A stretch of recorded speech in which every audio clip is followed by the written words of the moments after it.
Tipp today in association with Slattery's of Pecan, your main Peugeot dealer for over 50 years in the Premier County. Slattery'sGarage.ie.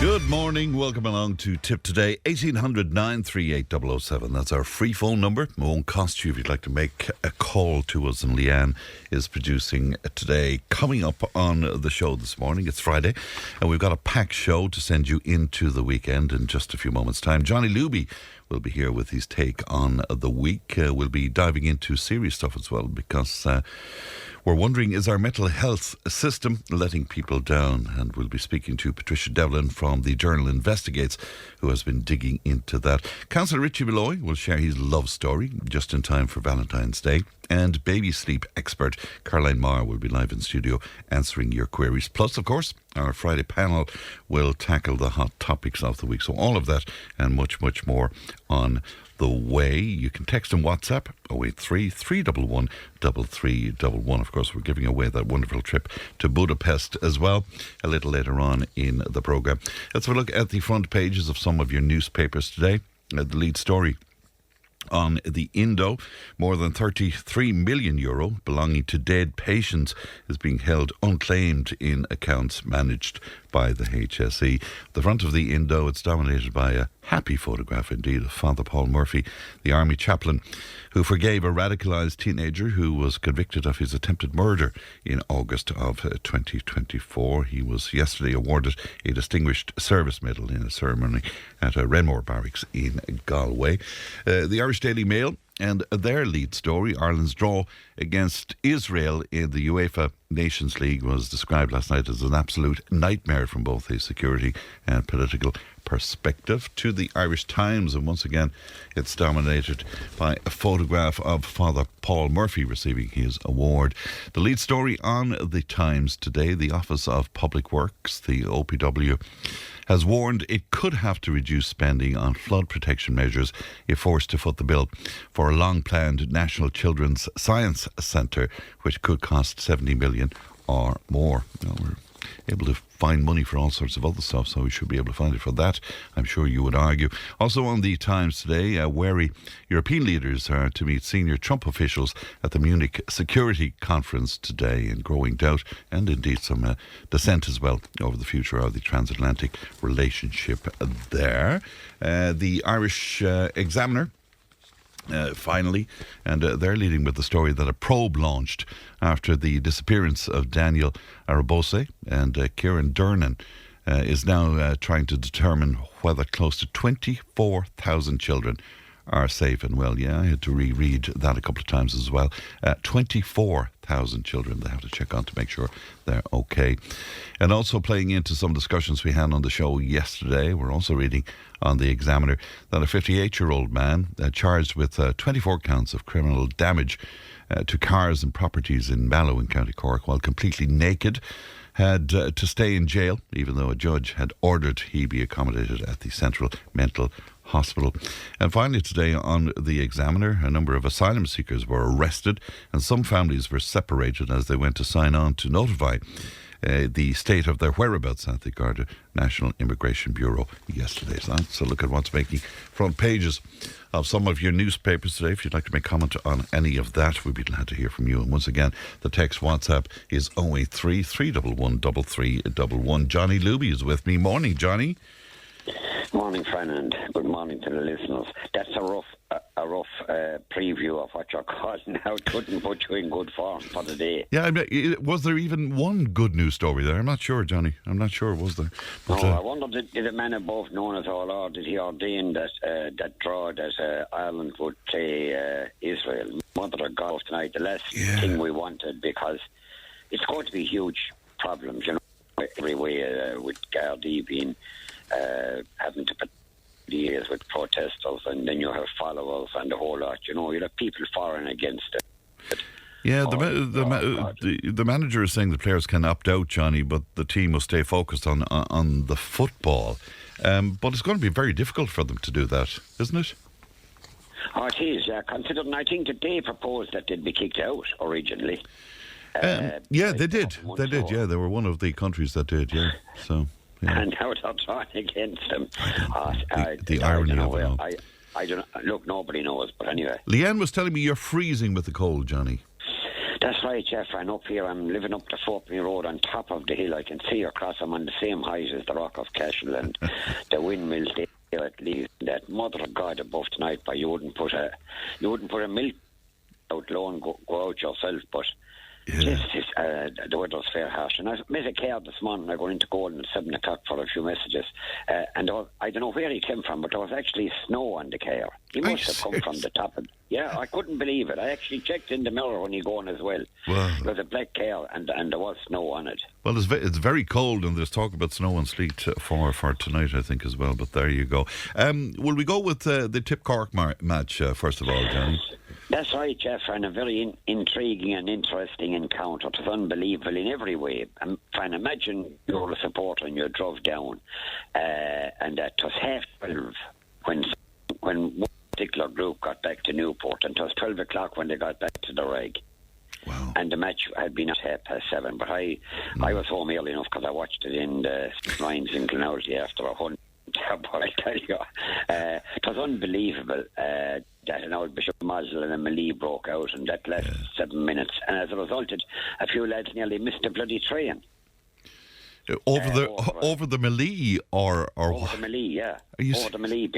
Yeah, unbelievable. But hey, listen to me, that's blown out of all proportions. I think I read on the paper one time there, Timmy Fly actually asked that Congress to know what is the difference between a melee and a bloody schmuzzle.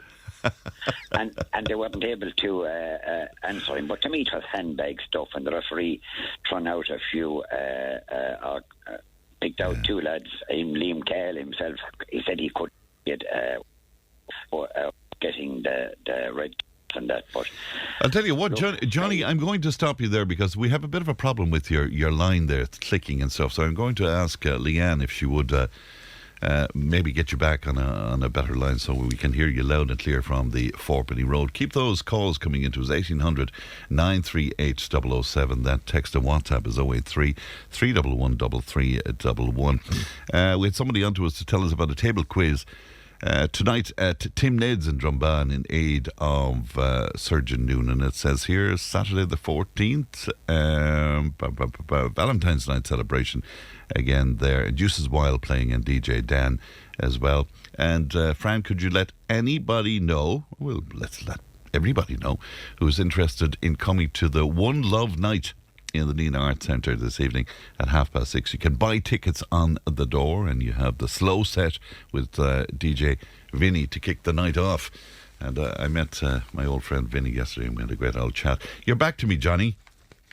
Yeah, friend, are we back again? That's better. That's better. You were clicking and doing all sorts of stuff. But, yeah. So you were talking about schmozzles and sort of all of that kind of thing.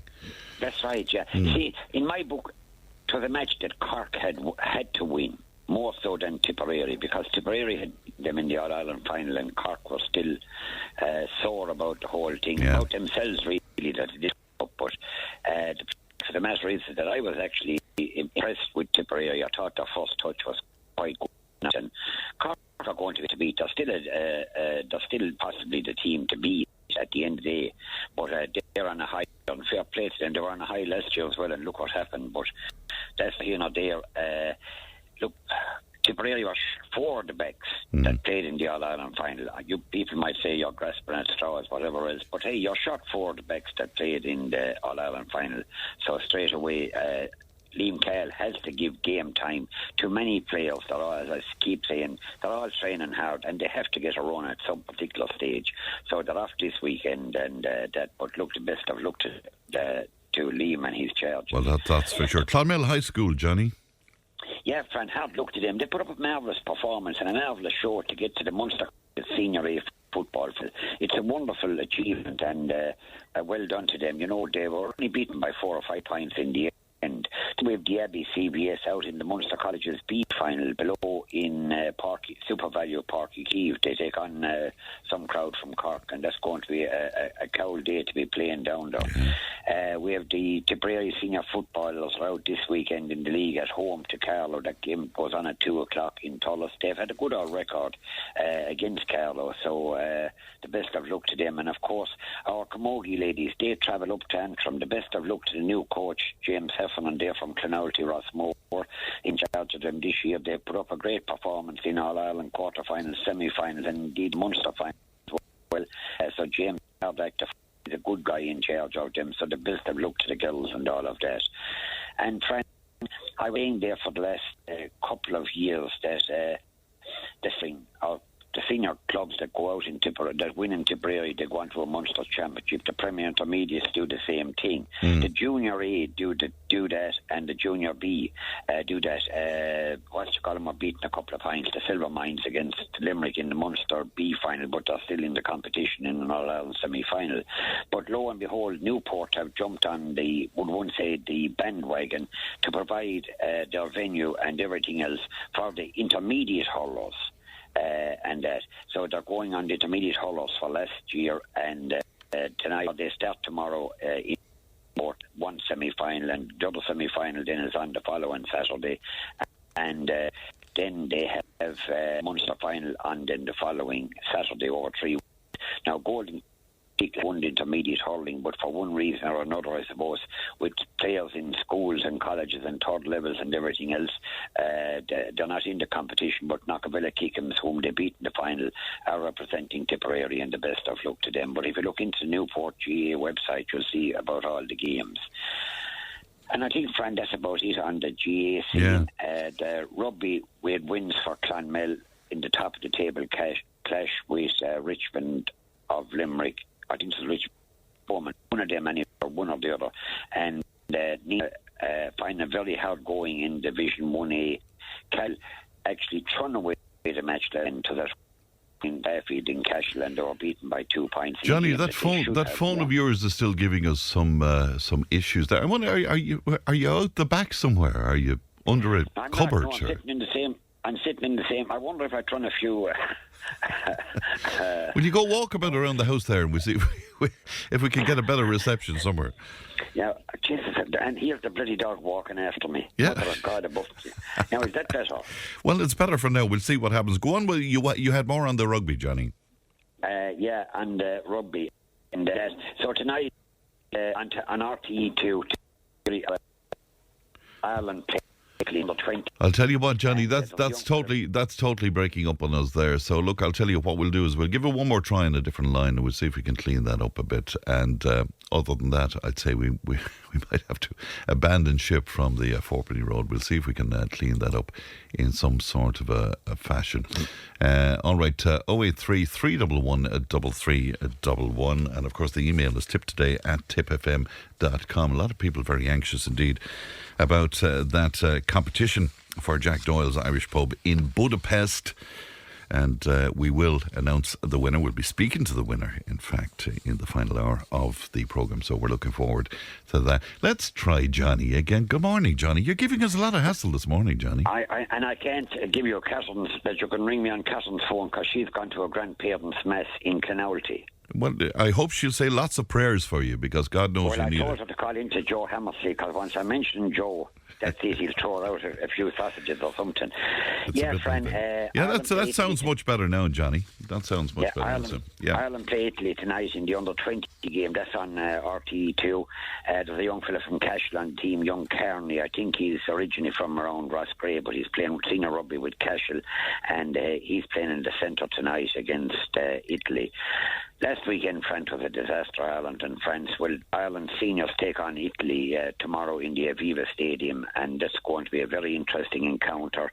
They have dropped 4 or 5 players, maybe 6 players, and Farrell has to give them all games as well, because I suppose the bigger picture is the World Cup, which is on next year. Yeah. Then you have England against Scotland. That's in Scotland, and France against Wales. But I suppose the one we're concerned with is Ireland. They'll find it happen. They should win, but maybe just. With the weather we're getting, Fran, of course, the horse racing was called off yesterday in Clonmel. The ground was desperate altogether, and of course we had the pint in Kilfeacle last Sunday. A huge crowd was there. I went to the hunt, your favourite sport, friend. Did you? Were you wearing a natty little red coat? Were you looking all dapper? I give it a couple of tally-hoes, especially in Simon Ryan's pub. But look, we had a good morning there and a good crack, and a heap of youngsters out there. They're better off doing that than browsing through phones and the whole lot. And Simon put on good grub on Saturday evening then, because Tipp were playing Cork and a huge crowd was there. And to say thanks to Padraig, the bloody hell is his name at all. He bought me 2 pints of 0-0. I should have. Anyway, you should have remembered his name, yeah. I should, but I can't remember. Did I see you in a tractor with Michael Lowry as well on a video? That's right, yeah. Unbelievable, Fran. And listen, I don't know I was up at the tractor run for Liam Brereton Fund. Yes. They had something like 700 tractors there. It was unbelievable. A sincere thanks to everybody who supported it, the Liam Brereton Fund, and also a sincere thanks to the Gardaí who were there, Fran, to run the show and done a marvellous show. Yeah. And of course, one guard knew me. He said, you can go back against the track, you have to turn left. I said, if I left, that's going for Borrowfilly. Yeah, he said, and you're a good man at finding your way around. But Fran, 'tis another whore of a road from Borrowfilly. You can't say whore, Johnny. Do you remember we discussed this? Well, I see. It's an awful Hames of a road. No disrespect to the county council, from Borrowfilly across to Upperchurch. Oh, and stop! Course, yeah, terrible. Yeah. Terrible. Well, the car automatically stopped at Canan's pub. So I had to go in there to say hello to Fergal and and he gave me the usual free 0-0 because I was heading for the War of the Roses, Kilfeacle and Clanwilliam in Clanwilliam Park on Sunday last, where Kilfeacle emerged victorious by a few pints. It was a marvellous thing. But to go back to the tractor run, Fran, it was unbelievable the way the farmers will rally around the cause, and indeed other people as well.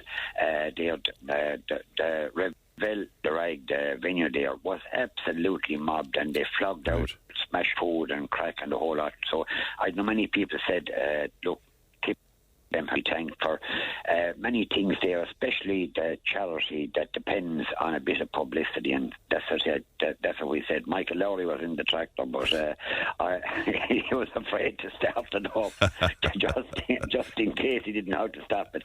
But yeah, you look very nervous beside him in the tractor, I have to say. But there you go. Will you mention that coffee morning as well, Johnny? That's happening in Claheen, is it? That's right, Jeff, and tomorrow from 10 o'clock to 1 o'clock, it's in the community hall, but there's tickets there in the supermarket and in the vegetable shop and every place else in Claheen as well. It is a very worthy cause. Young Keane Collins, a young boy, 15, goes to Dublin 3 times a week for dialysis. Wow. And it's only to maybe defray expenses a small bit or to help out the parents and whoever else is doing the driving. But that's a fair trip 3 times a week. And to wish good luck to the young Collins. I'm hoping to get down there tomorrow morning. But now, yes, friend, we have the Tidy Towns Cllr table quiz in the Shamrock Lounge at 8 o'clock tomorrow night, Valentine's night. It's a romantic night for the couple or for a single looking for a partner. Tim Maloney is the MC. You know him? I do, of course. I do. And Hughie and Margaret will look after everybody there, you can be sure. That's right, yeah. I tell you, I caught Andy one time. He was caught to referee a match in Golden, and of course he never brought the football boots. Andy takes size 12. I gave him mine, they were size 10. He came off with 2 sore heels. But anyway, look, that's Andy Maloney. Well done, indeed. Can I see a big wedding on the Tipperary Star? Yeah. Rachel Blackmore and Brian Hayes, her husband. She has over 65,000 followers. I didn't read it right. Is that on the phone? If she has 65,000, she'll never get off the phone. Or is it? It's online. It's online, I guess. It's all the various social media platforms. Yeah. Yeah. What a wonderful lady she is. Even for her own family, for killing out for Tipperary, for the ladies.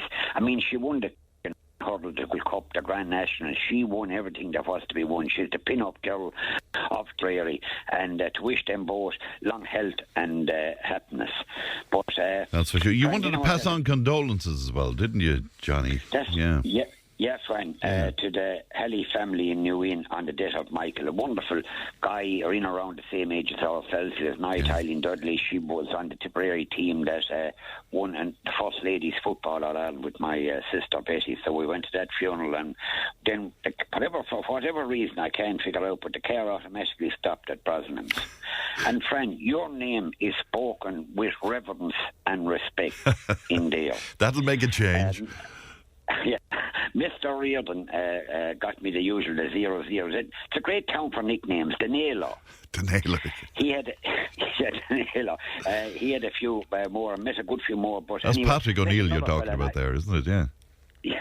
All I call him Nailer. I love it. What his name is. But then was Josie Dwyer. And I said to Josie, I said, well, you should be eligible this year for the over-60s handball. Johnny, he says, my legs are gone. Oh, that's Josie from Friar Street there, yeah. Yeah, he said, my legs are gone. But I said, it's with your hands you're playing.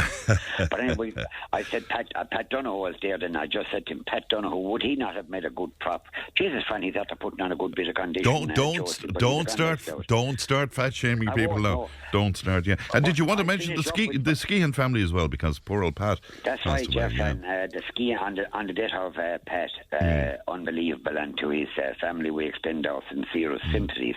But I asked the fella in Brosnan's, I said, where are you bringing the wife? He says, where else would I bring her only here to Brosnan's? For Valentine's? She doesn't drink, he says. She can drive me home for Valentine's night. I said, a great bloody hour. But the romance of it all. A Cheltenham Review night and the Norbrook Lounge Thursday the 26th of February, and it's in aid of the North Tipp Hospice, the Injured Jockeys Fund, and of course the Liam Brereton Fund as well. And as I said last week, there's a huge talent at the top tables, and I meet MC on the night and that for the crack. But look, Fran, it's wonderful times. Whilst the weather isn't good, nevertheless, we have to kick on and try and enjoy life some kind of a way, and that is. That's where are you playing tomorrow night yourself? Where am I? Tomorrow night I'm in Wicklow. Tonight I'm down in, where am I down in? Dua in County Kerry somewhere. Oh, jeez, Dua, I know it well. Do you know it? Do you? Yeah, in the big centre down there. There's two pubs in Dua. I actually frequented both of them on the way to Listowel. Exactly, it's near Listowel. Is there anywhere you don't know, and is there any pub you don't know about? But come here a minute. It's only, it's roughly about 10 minutes from Abbeyfield. Yeah, exactly. You know your Dua. Yeah, we normally say Dua, yeah. But, what else have we do? I have to go, Johnny. Hey, I know you have to go, but... yes. You were talking about romantic things and the whole lot, and you got a man on afterwards. He was and you were going to buy a candle for Catherine last week. Is it Simon Molloy is on? Richie Molloy is on. Councillor Richie Molloy. Oh, Richie Molloy. Yeah, and there you are, chatting to him about Valentine's night and what's he doing and his first love and the whole lot. And there you are yourself, and you're going to Wicklow and Kerry. I didn't need you to point that out, Johnny, but thanks for that. And on that note, we'll finish. And the next grade I'm going to be calling it Constant Touch. We'll be in constant touch. Good luck, Johnny. Good luck. Bye-bye. Right, bye-bye. Bye-bye. Could we have some crowdfunding, please, to buy a proper phone for Johnny Luby? Because, he certainly needs to get rid of that one anyway. We'll take a break. Back with more in just a moment. Tipp FM's Tipp Today. With Slattery's Garage, Hook On. Main Peugeot dealers in the Premier County. And now stocking the full range of the luxury French car brand DS Automobiles. Book your test drive today with Slattery's Garage, Hook On. See slatterysgarage.ie. Tipp FM's Tipp Today. With Slattery's Garage, Puck On. It's time to change. Test drive the award-winning range of Peugeot hybrids and fully electric vehicles at Slattery's Garage today. See slatterysgarage.ie. Grieving families have told the Journal Investigates that the health system has failed their loved ones, claiming that despite attending hospitals in an acute mental health crisis, they did not receive the care which might have saved their lives. Now, Patricia Devlin from the Journal Investigates has been writing about this, and she joins me now. Good morning to you, Patricia. Good morning, Fran. And thank you very much indeed for coming on with us today. Some of those who were acutely mentally ill died within hours of leaving the ED. That's very damning, isn't it? It is, Fran, and we looked at the bigger picture here and we wanted to find out just how big this problem was nationally. So we asked the HSE for figures around patients that engage with health services, whether it be emergency departments, GPs or mental health facilities, where they went and sought help in a crisis. And we found that in between 2022 and 2024, 449 suspected suicides of patients were recorded by healthcare staff. So that's patients who had sought help and died within 3 weeks of engaging with those services. So it's a troubling number. It tells us that there is a problem within the health service in treating and looking after people who are in crisis. You spoke to Nadaline about her son, Kelvin. Would you just tell us about her experience? Yes, Nadaline Eustace, her 26-year-old son, Kelvin Browne, had for years sought help for mental health difficulties. Nadaline, who's from County Kildare, told me how in 1 year she attended Naas General Hospital's emergency department on 60 different occasions asking for help for Kevin, who was stating he was suicidal. And after years and years of help and having many doors slammed in his face, Kelvin sadly took his own life last year. And today she is campaigning for better support for those in mental health crisis and for dual diagnosis support because, like many people who do have mental health difficulties, Kelvin also had some substance issues. And what Nadaline told me is that he did not receive the support and care that he so badly needed. Joe Loughnane as well spoke to you about his brother Adam, and again within a short time of having attended an emergency department, he took his own life as well, Patricia. Another sad story, Fran. Adam Loughnane attended Galway University Hospital's emergency department it was his anniversary, 1 year anniversary on Wednesday. He attended last year. He said he was in crisis. He packed a bag and he was triaged and told to wait in a busy emergency room. Adam didn't wait, and within half an hour of leaving the hospital, he sadly entered the river beside the hospital and died. And like Nadaline, Joe has started a campaign asking for better support for those in mental health crisis. And what Joe wants is mental health A&Es. So somewhere where someone in crisis can go, not a busy emergency waiting room where people with physical trauma are what these emergency rooms are designed for are for people in acute physical distress, not someone in acute mental distress. And that's what Joe would like to see rolled out right across Ireland. Because of some of what you unearthed, like 1/3 of those attending emergency departments with self-harm injuries, for example, Patricia, were not addressed by a mental health professional during their visit. Is that just because it's a recruitment issue and these people aren't available for emergency departments? I think it's a number of issues, Fran. I think that there's a lack of resources, but I also think that our health system is not built to deal with those in mental health distress in the way that they should be. So those figures, I think there was 12,000 people who attended EDs right across Ireland with self-harm injuries. And as we know, when someone self-harms, that escalates the risk of suicide by a dramatic percentage. And so those people, most of them, like you say, 1/3, were discharged, and some of them didn't even get follow-up recommendations or care.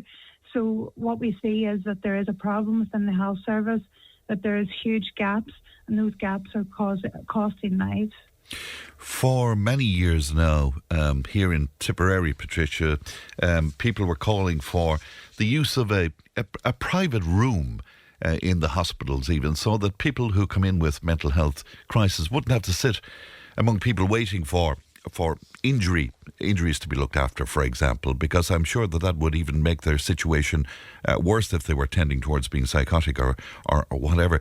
Something as simple as that would be a start, would it? Just somewhere quiet that people could be. Absolutely. And that is one of the, Joe Loughlin, he has put together an amazing, a document that states how easy this could be. And that was one suggestion, like you just said, a room in a hospital where someone in distress can go, where it's quiet, where you don't need machines. We're talking about people who need people to speak to. And how many empty rooms do we know that are in hospitals that aren't in use, that could easily be used for that? And, I don't think that really requires that much more resources. But the difference it could make would be phenomenal.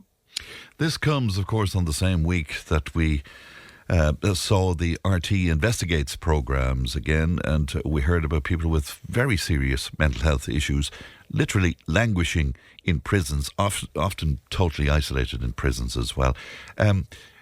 Is it something about this country, about how we deal with mental illness, do you think? Is it particularly Irish how we deal so badly with this, Patricia? I think it's an issue in the UK as well, and other European countries have the same problem. I think it's a real global thing. I think for years our health system has focused on the physical, and sadly there is still stigmas around mental health. Yeah. But that stigma shouldn't exist in our health system. In society, and our health system should be there to care for us the most. And it's time that our government and our health service started putting more into looking after those with mental health difficulties, because it's an epidemic now. And when we look at what happened during COVID, look at the response there, yet the same response isn't being given to something that is totally preventable. It's very sad. It is indeed. What political response have you gotten from your piece, Patricia? So far, we have only heard from Sinn Féin, who have said that the government, the lack of response from the government is costing lives. They too have backed Joe's call for mental health A&Es. We have yet to hear from any other political parties. I did ask Minister of State for Mental Health, Mary Butler, for a response, and she did say that her department is working towards, putting more effort into treating those with mental health difficulties, and to expand alternatives to emergency departments. But, as yet, these are just proposals and plans. So we have to wait and see if any action is taken. Patricia, good to talk to you today, and thanks for making time for us. Thank you. Good morning to you. That's Patricia Devlin there, who wrote that piece, and the journal Investigates, and it's well worth a read, and very sobering read indeed. One of our listeners on to say, we wish to remain anonymous, Fran, but I would like to make a comment, and it goes like this. My GP referred me counselling with the HSE on 2 separate occasions because I was in a very dark place. The first occasion, they never got to me, even though they told the GP I didn't respond to them, so I had to be re-referred. On the second occasion, I was waiting for 18 months to get an appointment.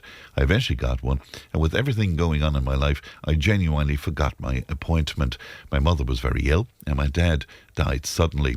I rang and I apologised, and I explained what happened. The counsellor was obnoxious and extremely rude. They accused me of not being serious about my mental health. I was wasting their time, and there were other people more in need of counselling. 083 311 3311. Back in just a moment. Tipp FM's Tipp Today. With Slattery's Garage Puckon. It's time to change. Test drive the award-winning range of Peugeot hybrids and fully electric vehicles at Slattery's Garage today. See slatterysgarage.ie. If it matters to you, it matters to us. Call Tipp today on 1-800-938-007. Now, earlier on this week, I spoke to Councillor Liam Browne, who joined us on the programme to voice his frustration over what he sees as a glaring contradiction in our health system. Talented Irish medical and nursing graduates feeling compelled to emigrate in search of work, while the Health Service Executive, the HSE, continues to run recruitment campaigns overseas. Now, it's an issue that raises serious questions about workforce planning and opportunity and how we value our own trained professionals. So we're returning to that conversation now, and I'm glad to be joined by former Sinn Féin TD in Cashel, Martin Browne, who was in touch with us about this. Good morning to you, Martin. Morning, Fran. Good morning to your listeners. Good to talk to you today. You're making the point, Martin, that there are substantial incentives offered by the Australian government, for example, to entice our health workers to work overseas. There is, Fran. I texted in the other morning, and I gave the example of the South Australian government themselves. They're offering 15,000 Australian dollars, which works out at around 8,800 euros. To support healthcare workers who would relocate out to Australia. And New South Wales have even gone further. They're offering around 10,000 euro for workers to relocate there. We have a shortage, and I don't know what you can do. I don't know. It's costing a lot of money to train nurses, doctors and all that. But we also got to remember it's costing the state here a lot of money for auctioneers, accountants and everything else. Like, a lot of people, they don't just go for the money. A lot of young people, and the HSE themselves have admitted that, and people that go, a lot of them go for lifestyle, see different cultures, and that. But I also texted in the other day, the HSE themselves have admitted that within 2 to 5 years, 75% to 85% of those that go actually come back to work in the healthcare system here. I'd love to know where they're getting that data from, Martin, because certainly I wouldn't have believed that it's anything near that. Well, that's their own figures, Fran. Yeah. I can only go on the figures that they produce. Now, the World Organisation has told us that by 2030, there's going to be a shortage of 11 million healthcare workers in the world. So I suppose the things that was mentioned the other morning was a report last Sunday Independent, and there was a surgeon, Elizabeth Concannon, quoted in it. Like, she herself has said that wages-wise wouldn't have made any great difference whether she'd stayed here or gone, but she went to sample a different lifestyle, and she was in the burns department, and she went to further her career or experience, I suppose, in the burns experiences, yeah. It's and still you had that. What was that back about 4 or 5 years ago? You had all of those Irish trained nurses and midwives who were working in Sydney. They had a public rally. Do you remember that, Martin? Yeah, I do. And their message was that, give us a reason to come home. And the reason is if to entice more of them back, or even, I've no doubt that if things changed here, a lot of them wouldn't go in the first place. Like, I've given you an example before when I've spoken about it. Here in Ireland are expected to cater for between 28 and 30 patients. When they go to Australia and other countries, the numbers are 1 to 12. And you can see the stress if you're looking after 28 patients and suddenly you go to Australia or someplace else for experience, that number is halved, and you have a lifestyle. Yeah, it's interesting, and we were just speaking about mental health there earlier on as well. And you're right. I think the chaos in our hospitals. If I had a choice, I'd be going somewhere where it's less chaotic and I might gain more experience. But what a shame that is.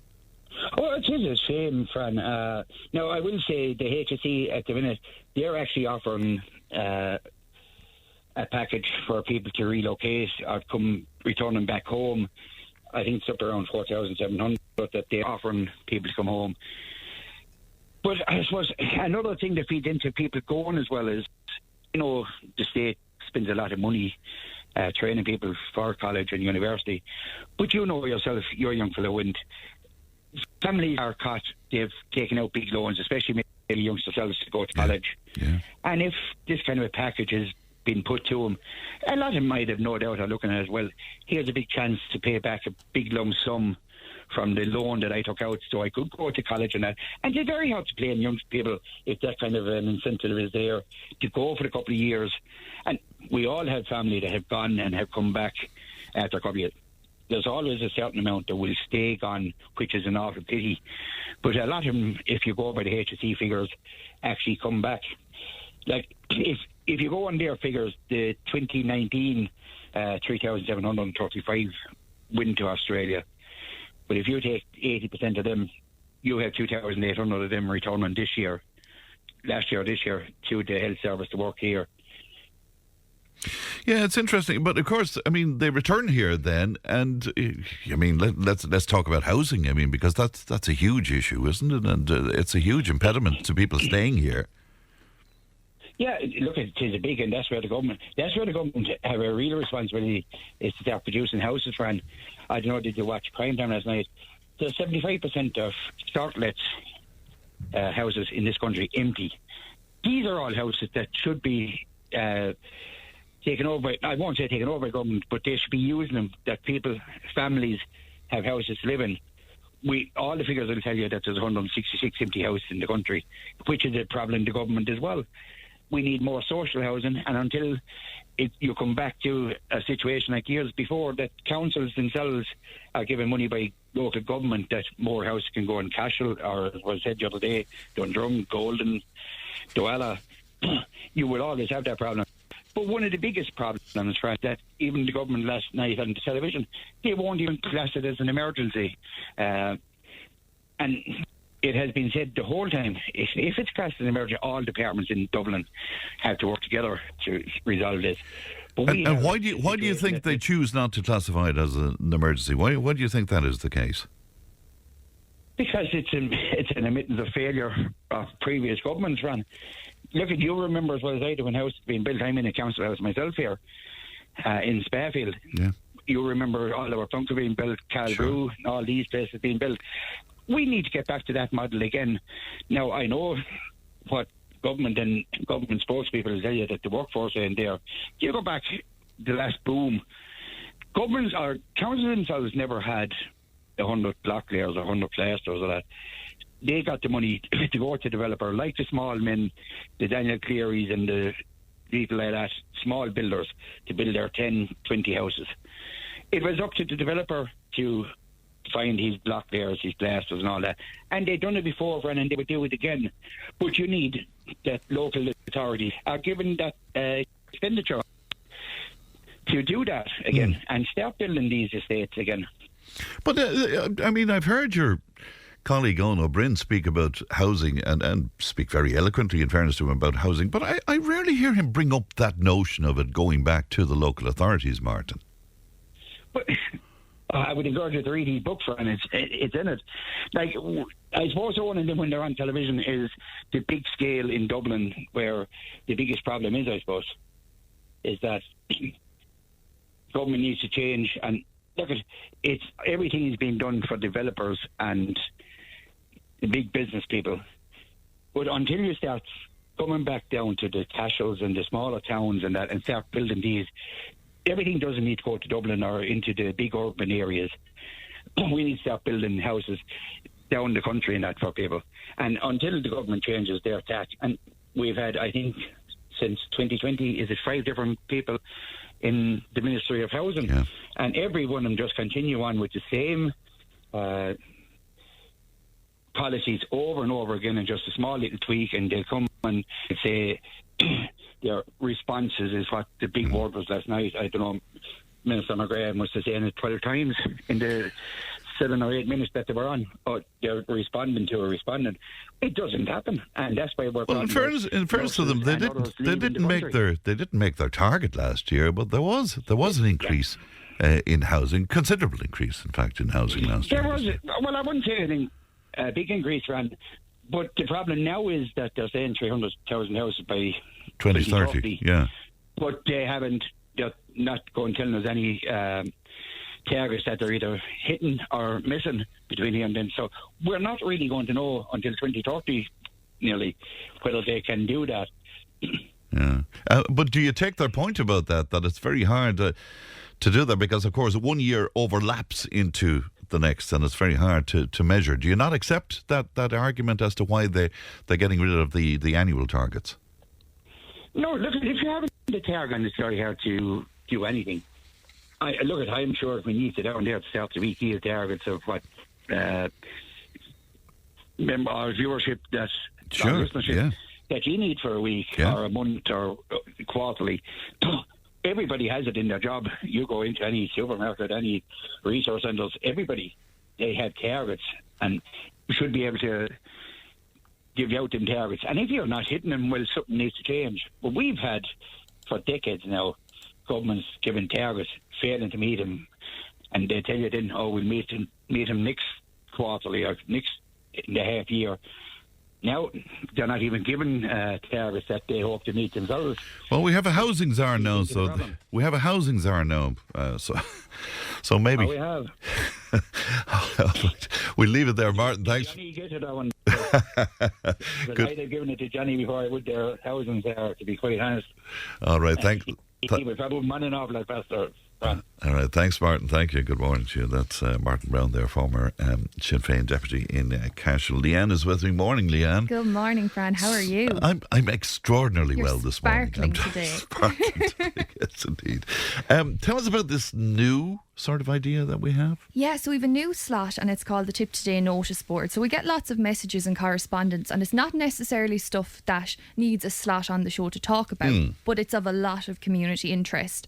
So things like if there's an event on, if you lost something, if you found a set of keys, if it's someone's close to you's birthday, things like that. Right. So anything you want us to give a mention to. So we'll check in a couple of times during the week with each other. Right. Now, this is quite different to what Carol does with the community slot as well, because this is strictly what we get in here to Tipp Today, isn't it, Leanne? Yeah, it's from our listeners and things they get in touch with us about. So we're just going to ask that people ideally could have it in for a Monday, but maybe Wednesday at the latest. Okay. So you can text or WhatsApp 083 311 3311 or you can email tipptoday@tippfm.com. Very good. Now, we get a lot of notices, I wonder why, about dancing dates and that kind of thing as well. So that will be included in it. That will be included. So anything our Tipp Today listeners want us to give a mention to. Okay. You have a couple to I begin? have some, yeah. So Jamie Kennedy was in touch and he wanted to let us know that the Checkers are playing in Lorha Moatfield tonight at 9 and the Castle Trio are also playing in Buddies in Capparoe. So that's one of those things, Capparoe or Capparoe. Which one is it? Donahill or Donohill? Everywhere you go. It's very definitely Donohill. Now, I've been asking in North Tipp and everyone says Donahill. So we've all been saying it wrong. No.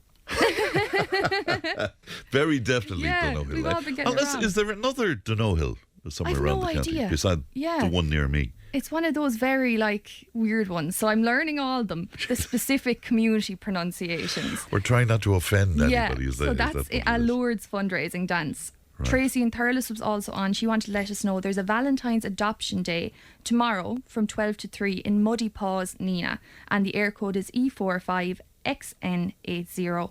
And she also let us know that Haven Rescue set up an I Donate page for Valentine's. So it's Send Love for Valentine's 1. Okay, very good indeed. So if you want to get in touch with Leanne where our notice board is concerned, as she said, 083 311 3311. You can email tipptoday@tippfm.com, or if you want to talk to Leanne, it's 1800 938 007. Are you still looking through the archives? I'm still looking through the archives, yeah, and I'm absolutely loving it. And that actually reminds me as well, we have another notice in that there's a very special teacher retiring in Clonmore National School today. So some past pupils have got in touch to wish Miss Mary Madden all the best on her retirement and how great she was over the years. Very good indeed. Were you a pupil? I was, and she was. I can't really say this out loud, but I'm going to. She was my favourite. Was she indeed? She was an absolute dote, and I looked forward to going into her class every day. Isn't that very nice indeed? All right, thanks for that, Leanne. News and information's coming up.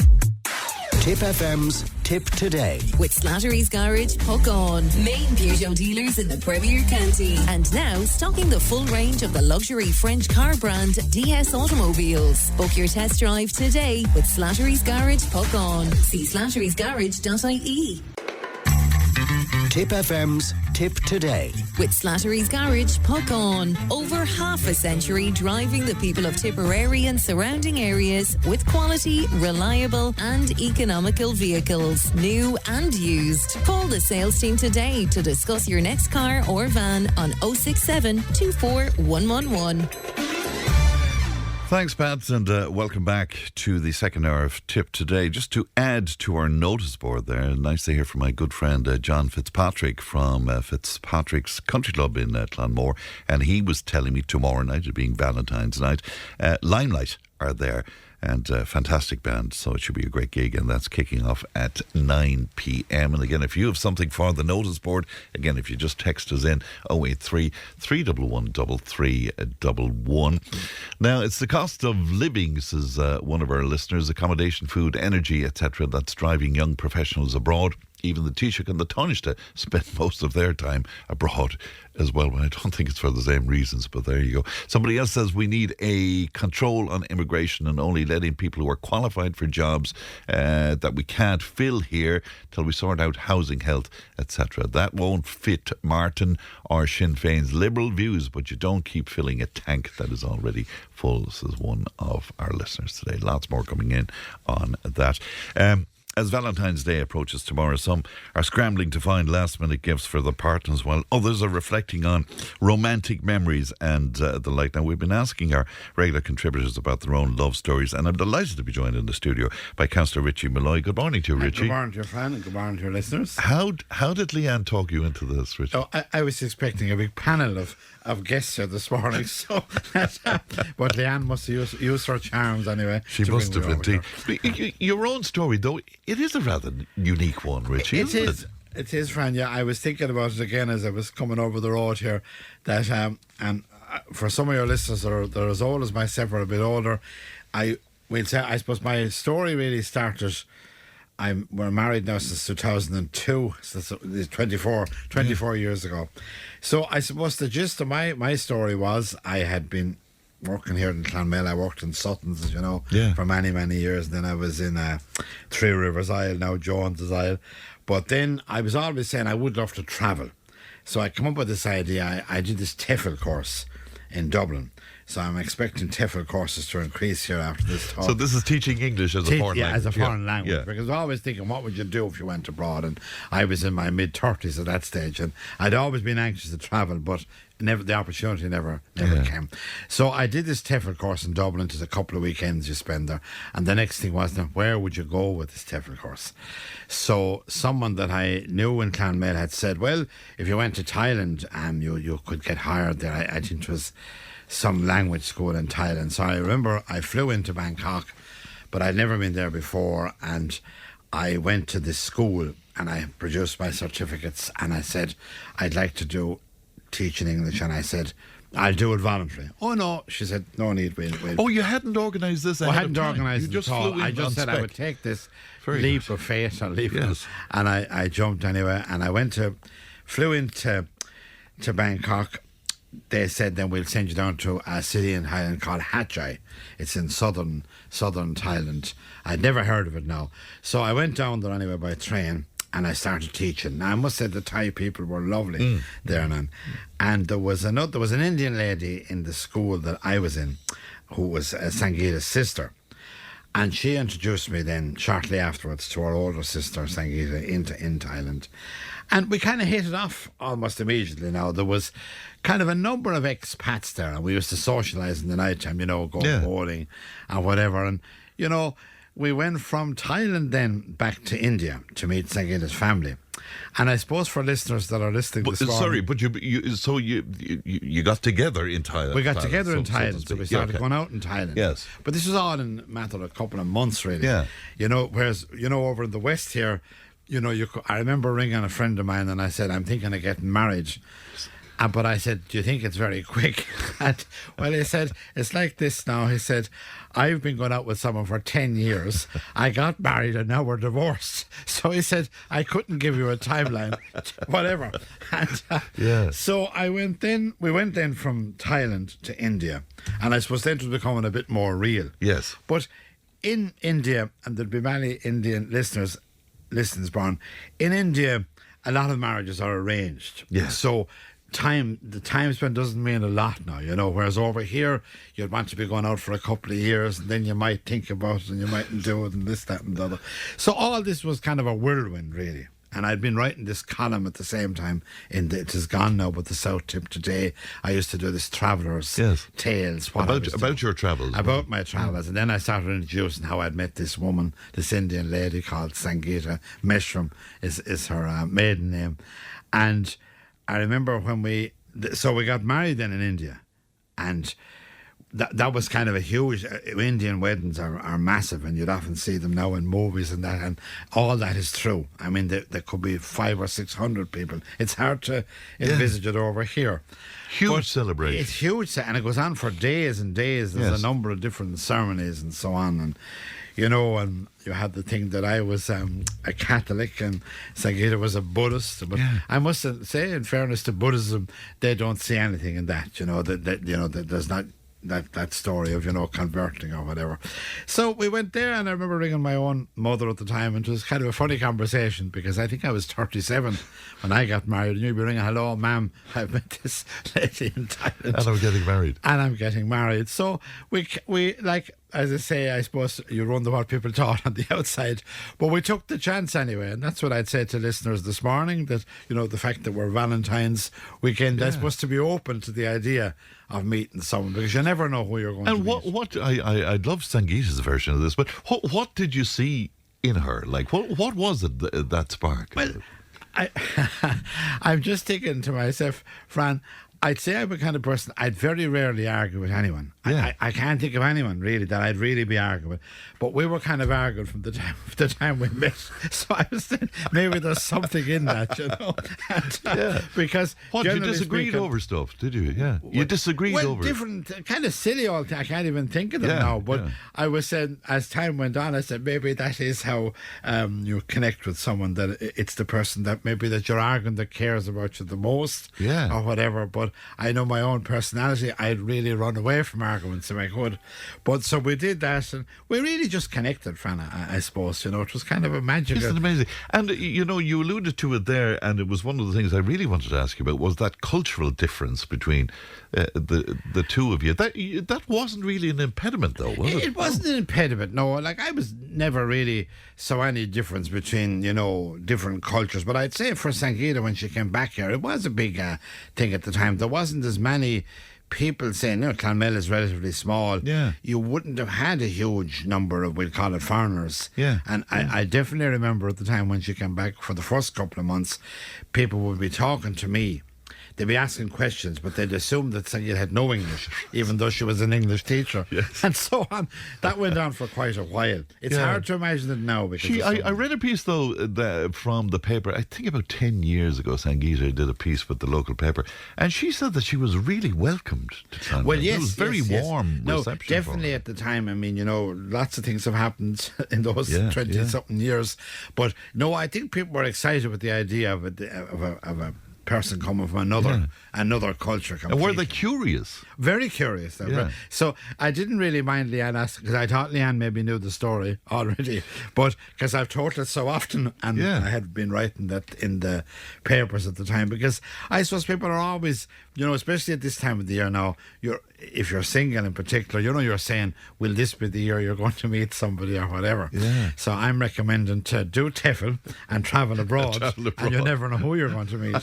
And it's a totally different world now. I mean, there's more communication now with the phones, and at that time, I don't think there was mobile phone. Was there mobile phones just 20 years ago? It was just kicking off. It was just kicking off, I suppose, and I was listening to, I'm sure Johnny Luby there, I was listening to him this morning, would have tales to tell on that side of it, because romance in Ireland years ago, I suppose people didn't travel very far. You kind of married the person down the road. Of course, yeah.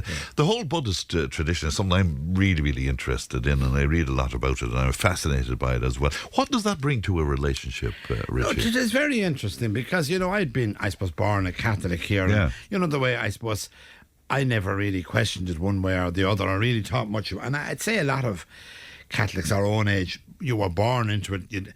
But it really opened my eyes when I went to India, how many religions were out there. Yeah. I always thought, in my head, that Catholicism was nearly the biggest religion. Yeah. But you realise in India, the Sikhs, the Hindus, the Muslims, and the peculiar part in India is they all live in the same streets. There's any street, like Sangeeta city alone now, it's a city called Aurangabad, and there's something like 3 million in that city. It makes Ireland very small in comparison. Yeah. But in that city, then you'd have, I think they call them conlys, they're like streets. Yes. And you might have maybe 50 houses in a street.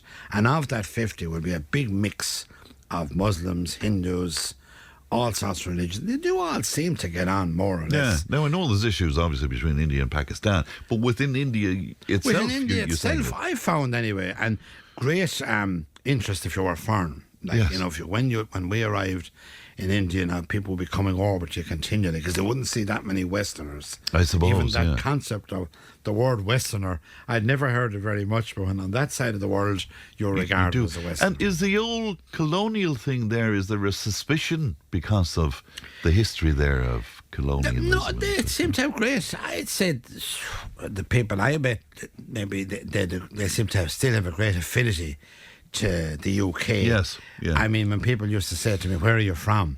and I'd be saying Ireland, and you'd be showing them on the map. And in some maps in India, for some reason, they have United Kingdom stamped across the two islands. Oh, yeah. That'd be Great Britain in that sense, yeah. and Ireland. So it was hard enough to get where were the Irish. The only people that really knew the Irish best were the missionaries over there, and any of the Sangeeta now went to a Catholic school, so they were kind of familiar with that side of the world, because a lot of Irish priests in India. That's very interesting. So she went to a Catholic school, but with a Buddhist, would have been a Buddhist background.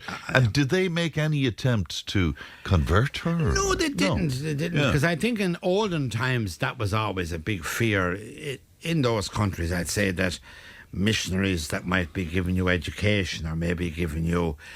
And you'd be obliged. You'd be nearly obliged, but that in that time anyway, I didn't see that. Yeah. But it was very, very interesting. Sangeeta's people then, how did they? They can be embrace great. you, Well, because I must say, now 20 years later, I'd be often thinking of my own daughter came to me and said, "I met a man in Turkey."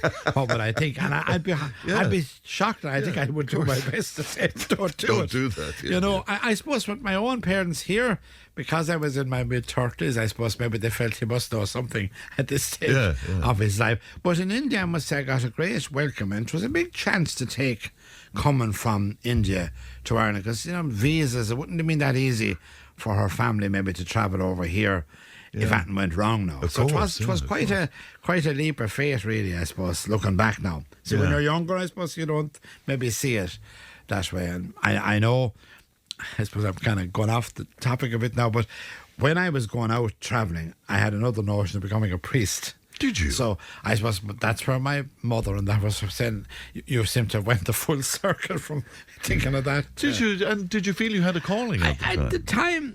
I suppose when you're in your mid-30s, you are kind of questioning where are you going in your life. So a lot of that was in my head, and I had done a couple of weekends in the seminary in Waterford at the time.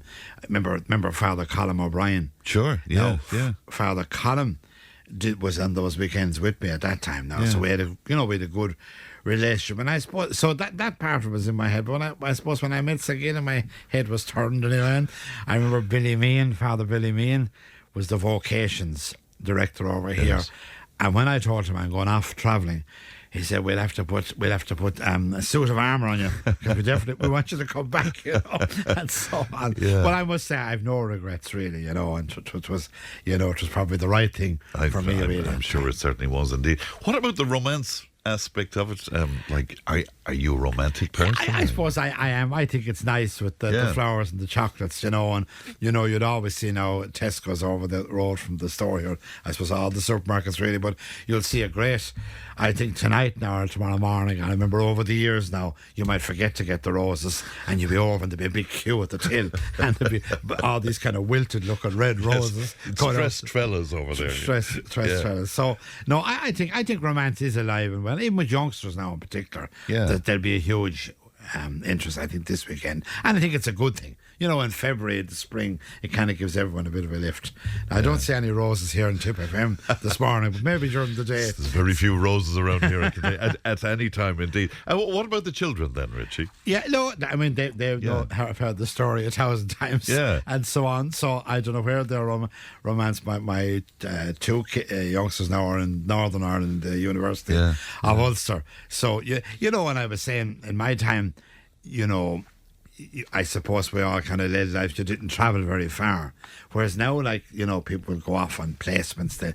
I know my youngsters have been back and forth to India many, many times. So they know, I think, Sangeeta travelled to India when my daughter was about 6 months old. She brought back, to go back over.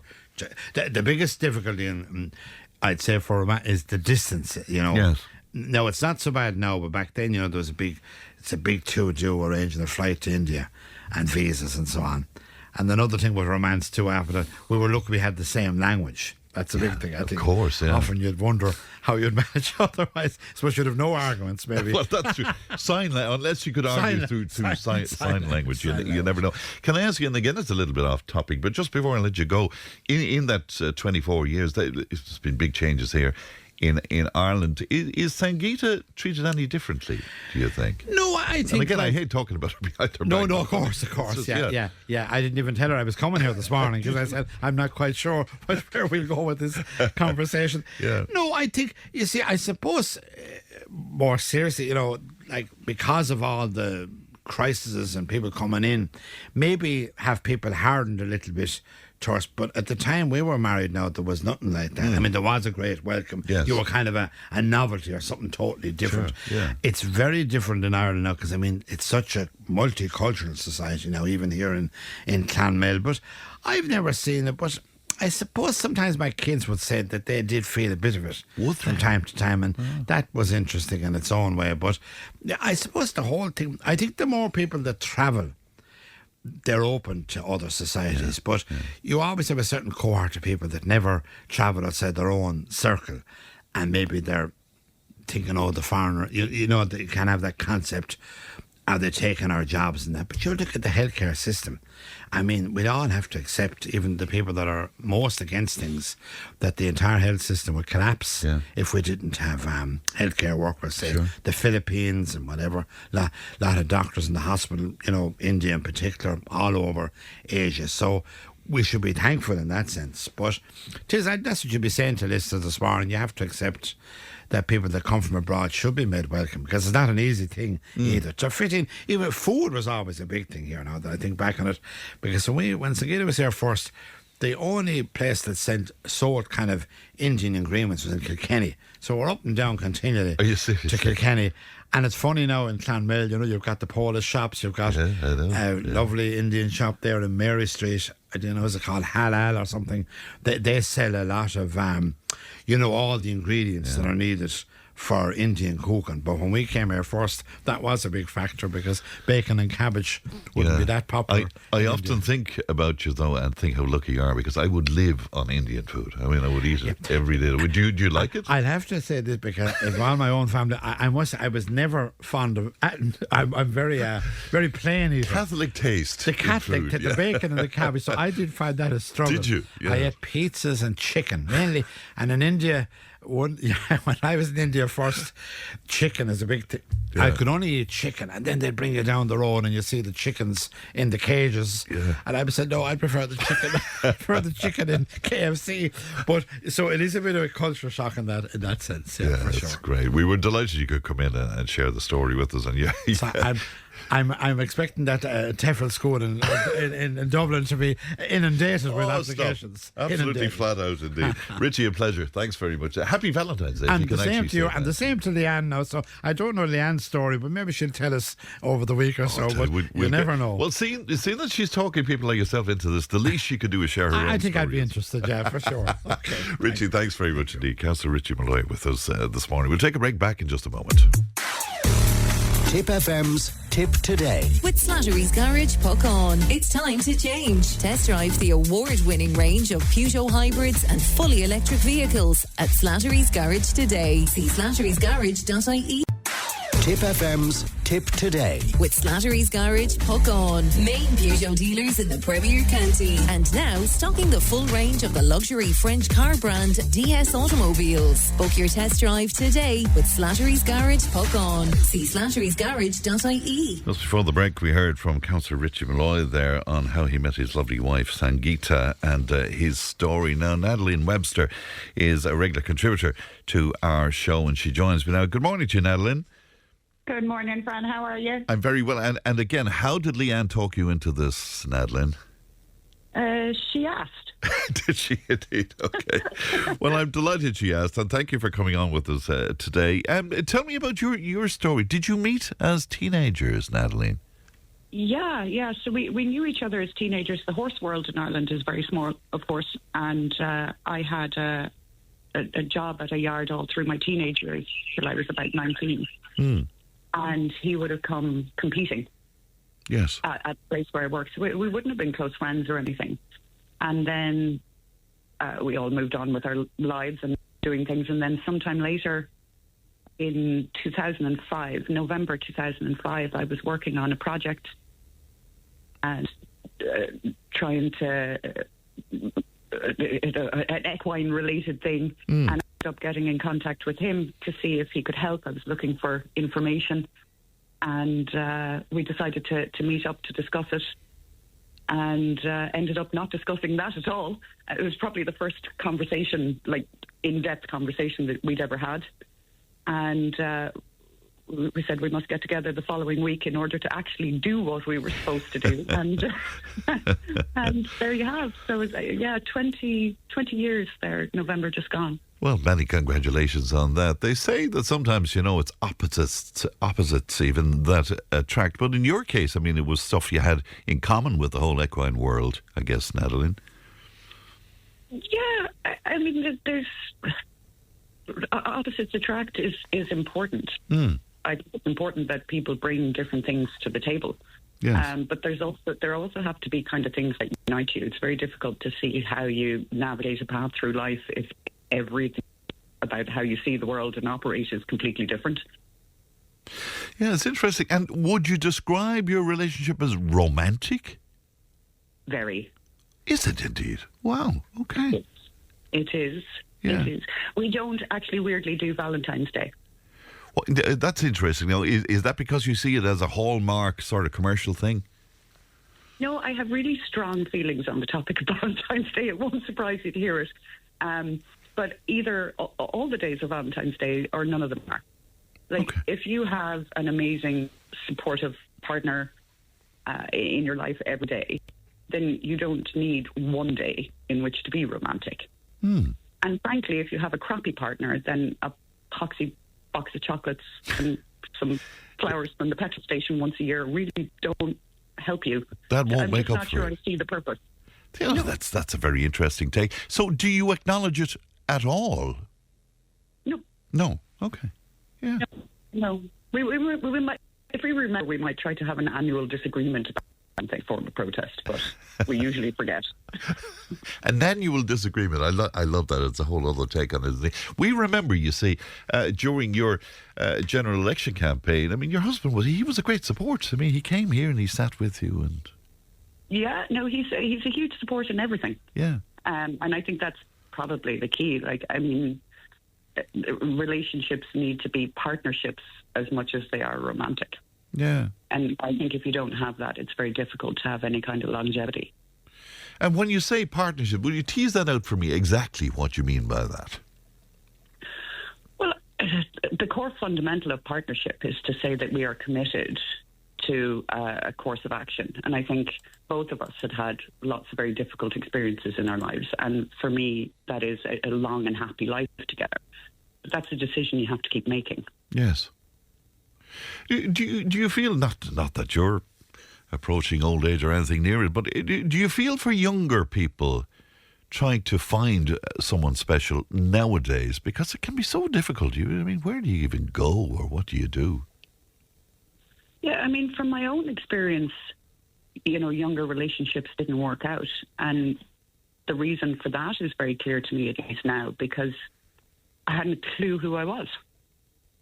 Never mind who the other person is. I think it's very difficult now to get together as a young couple and say we're going to be together for the next 30, 40, 50 years. The number of directions your life might take, the number of things available to be experienced. If you try to compare how life could go and the stresses and strains today versus back in the 50s or 60s, that's a hugely different experience. And that's not to say 50s or 60s or 70s were easy, just that you were very limited in your experience of the world. And, outside thoughts, outside influences, things you might suddenly randomly decide are your life's passion 10 years later. So the scope for personal growth and change was very, very different a few decades ago than it is today.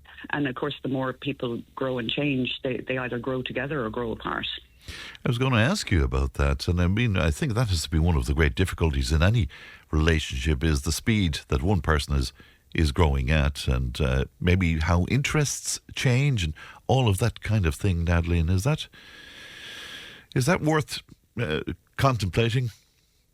Well, it is, because it either the things that you're interested in, the stage of growth that you're at, your level of self-awareness, all of those things will either create harmony or conflict. And I think there's a huge problem in the human psyche, which is the avoidance of conflict by any means necessary. And they sort of say in psychology, that conflict deferred or conflict avoided is conflict amplified. And that's what I mean about a constant choice, because you have to be looking at that and saying, I'm really resentful because I feel like I carry too much of the load domestically, and no matter what I do, he won't help me. And that's a totally valid position. But we're not taught win-win negotiation skills as children, as young adults, as adults at all. It's not really. There's a really interesting US prosecutor who talks all the time about the lemon challenge, you know, and sort of says, imagine you have a lemon and you have two people who want a lemon. How do you resolve the conflict? And he says, everybody says, cut the lemon in half. And he's like, why? Because for 2 minutes of exploring why these people want the lemon, you might find one of them wants the zest of the lemon for baking, and the other one wants juice for lemonade. Yes. And for 10 minutes of sitting around a table, both people can have 100% of what they want. You just have to be curious and creative. And I think that's important. That's very interesting, isn't it? That is very, very interesting indeed. The other thing, did you contemplate at the time, you had a successful relationship, both of you getting on fine, and then you made an attempt to get elected, Nadaline. Had you thought through, if you were successful in that, where that might bring you and the relationship? Yeah, that's a huge one. and it's probably why I ended up making that decision so late, because unfortunately, as you know, there was a very, very short number of weeks. Sure, yeah. Because of the sudden announcement of the election. But there was a lot of conversations, and not just what it would mean for our relationship, but as you change seasons in your life, and you sit down with the other person and you say, well, what do we want our lives together to look like? And maybe more importantly, what do we want our lives together to feel like? And so while I really want to see, changes made in a huge variety of things that are happening in Irish society, it cannot be at the sacrifice of this and us, because it is central to my existence, and our life together is something I very much enjoy. But I suppose I felt then, and I feel now, that our life together in a farming capacity is so much under threat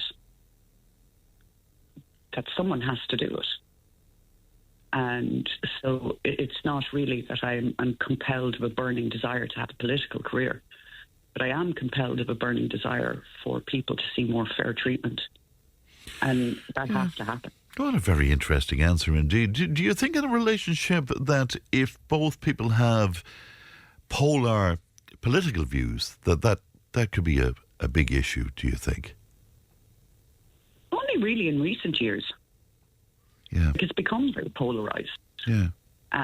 But I also believe that's due to a great deal of media manipulation. Are they so different really? Probably not.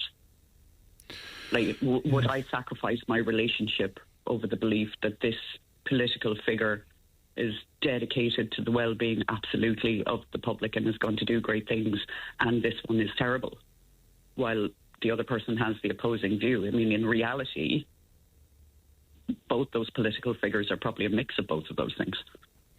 Interesting. And it would certainly make for interesting conversation over the dinner table, I suppose, as opposed to agreement all of the time. Yeah, I mean, I have known people working in politics who are very, very dedicated, to solving around issues, and I think a lot of them. But outside of that, I'm not politically very strongly. I suppose I just lack a central belief that politicians are for the general good. What a very positive belief that is. Well, I actually think that we would be democratically healthier if people took the position of voting on issues rather than people. And, loyalty belongs certainly in a relationship, does not belong to a political party. The minute a political party stops doing the work that you see that they need to do, jump ship. Well, it's always an interesting conversation with you, Nadaline, that's for sure. And I'm never quite sure where our conversations will go, which is always fascinating as well. I know you don't acknowledge it, but a happy Valentine's to you anyway, Nadaline. And lovely to talk to you today. So much. Thank you so much. And I hope everyone celebrating really enjoys it. Thank you very much indeed. Thank you. That's Nadaline Webster there. Very interesting conversation indeed. We'll take a break. Back in just a moment. Tipp FM's Tipp Today. With Slattery's Garage Puckon. Now is the time to pick up your next van. From the award-winning Peugeot Partner van to the Expert and the load-lugging Boxer van. We have big vans, high roof vans, long wheelbase vans. You'll find them all at Slattery's Garage Puckon. See slatterysgarage.ie. Join the conversation in Tipperary. Contact us through Facebook, Twitter, or email tiptoday@tippfm.com. Now, Caroline Meagher is a baby sleep expert, and she's been on the programme several times in the past, and we always get a huge reaction to her appearances on the show. Good morning to you, Caroline. Good morning, Fran. How are you? Lovely to see you today as well. You're going to talk to us about a couple of different things, but Positive Cot Association. Will you explain that to me? Positive Cot Association, one of the... When families call me, one of the biggest things, they will say to me is, my baby hates the cot or hates the car seat or hates something. And realistically, your baby does not come into the world hating anything. They don't know. Everything is a learning curve. So if when families are starting out with their first child, and it's a whole spending spree, isn't it? We're going to get everything that we can to help, this little one. And the cot is usually one of those things that you think long and hard about, what cot you get, what mattress, the whole shebang. And then you have a baby and they're either co-sleeping or a next to me sleeper, or they're sleeping somewhere close to their parents. And one day we think, okay, well, now you're growing out of this item, we need to put you into the cot to be safer. And we have this thought process in our head, but the baby hasn't a clue what the cot is because we've never introduced the baby to it. And for me, one of the biggest steps with it's like even if you want to have a shower or wash your teeth and you want to put your baby somewhere that you know they're safe and happy and comfortable, it's starting with your cot, not with sleep, but literally as a little where you spend a couple of minutes a day where your baby is not tired, you know, they've had a nap, and you're going to read them a story. Put them in the cot for 1 minute or 2 minutes, and at the beginning, like, stay there, stay with them, make sure they see your face. And after a couple of days, and this is literally in a couple of minute increments, we're not expecting like 10 minutes here, it's minutes. And after a couple of days, when they've gotten used to their surroundings, you know, you walk away from the cot, you can walk to the other side of the room, put away some clothes in, you know, if you've done laundry or whatever. And then the next days you can walk out of the room and, you know, say, baby Molly, like, mommy is going to wash your teeth, daddy is going to fill the dishwasher, whatever. And we're continuing to speak. So we're building this confidence in a child that even though I cannot see my mom or dad's face, I know they are still here. So I can be happy in this space. And like, you just expand on that over a period of time. It's very clever. And what age are we talking about here? Do you think that you should introduce that? Well, I suppose the first age is when a parent is ready. You know, it's not me to decide, when any parent should do anything. But this is not, like, we're not looking at this with night sleep. I'm not expecting parents to put their baby in a separate room, in a separate cot. But the earlier you do it, the easier it's going to be, because we've established, it's like you as an adult, if you've had a really, really long day, or new parents who are exhausted, like, when you look at your bed, you're like, oh God, I just want to go to sleep. And this is like, when your little one is able to speak, we want them to be able to say, you know, daddy, mommy, just put me into my cot, I'm so tired. And if we begin with this gentle approach where it's minutes and we create this safe space, like, no age is too young, because, like, even if you put your baby, let's say on a day that you're having a really bad day and your baby is just not, they just need to be close. But if you need to go to the bathroom, at least if your baby is in that safe space, like, they can't, you know, they can't go anywhere out of that. It's very, very clever indeed. Would the same apply to, I don't know, a buggy or a car seat, or the car seat? The buggy, definitely, you know, because when you're with a baby in a buggy, it is easier to put them in and out of a situation and have this safe space. With the car seat, you can. With the car seat, here's the thing with the car seat. When you have to use a car seat, you know, let's say you just have to go somewhere and your baby starts to cry, the positive association with the car seat is how we speak. If we put a baby into a car and they're happy and they're crying, and we, you know, our reaction is, oh sweetie, this is only going to be 2 minutes, and our voice has this whiny effect to it because we're nervous, because our baby is not comfortable. And you're like, you know, it's only going to be 2 minutes, I know you're crying, I know you're upset, mommy's going to take you out or daddy's going to take you out, it's going to be okay, you know, I will fix this. And because our voice is now this whiny voice, our baby forgets that they were upset about the car seat. They think, Christ, mom or dad, they're like, their voice is kind of anxious, so I should be anxious too. Whereas your baby goes into the car seat and they are crying. How we speak to our children makes a huge difference. It's like, you know what, Molly, we're going to do this every day. You've got to go to creche. So it's positive. You know, it's positive. Like, Dad's going to put you in. You're safe. The reason it's like, you're safe. We use your car seat because it's safe. And it's this calm kind of la la la voice. Yes. And this is what our baby okay, I'm not dying about this, but I'm going to have to do it. So I'll kind of roll into it. It's very good. Where bath time is concerned and the introduction of the bath and all of that then... like a bath, I think for me the biggest things I have encountered with bath time is that sometimes the bath is not warm enough. We want to create this situation with the bath where, you know, I suppose like when I would give a bath, I would do the old thing where you With use the your elbow, elbow, yeah. in it, and the bath is warm enough. But that's probably donkey's years old. So most young families now will probably have a baby, like a bath monitor thing. And it's to make sure your bath is warm enough. And when you're putting your baby into the bath, it's like we'll often, again with a car seat or a cot, we'll often have a baby where we have them in a prone position, lying flat.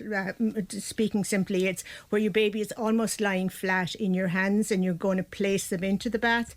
If we get a situation with a baby in a bath where we have, let's say if you're right-handed, your left hand, is behind their neck and you have them held comfortably and securely, and your right hand is literally under their little bottom, and we gently guide them into the bath, we're going to slide our right hand out from under their bottom, but we still have our left hand so they feel secure. Yes. The minute our right hand is from under their bottom, we put it on their tummy, we can take away our left hand, and now we have two hands.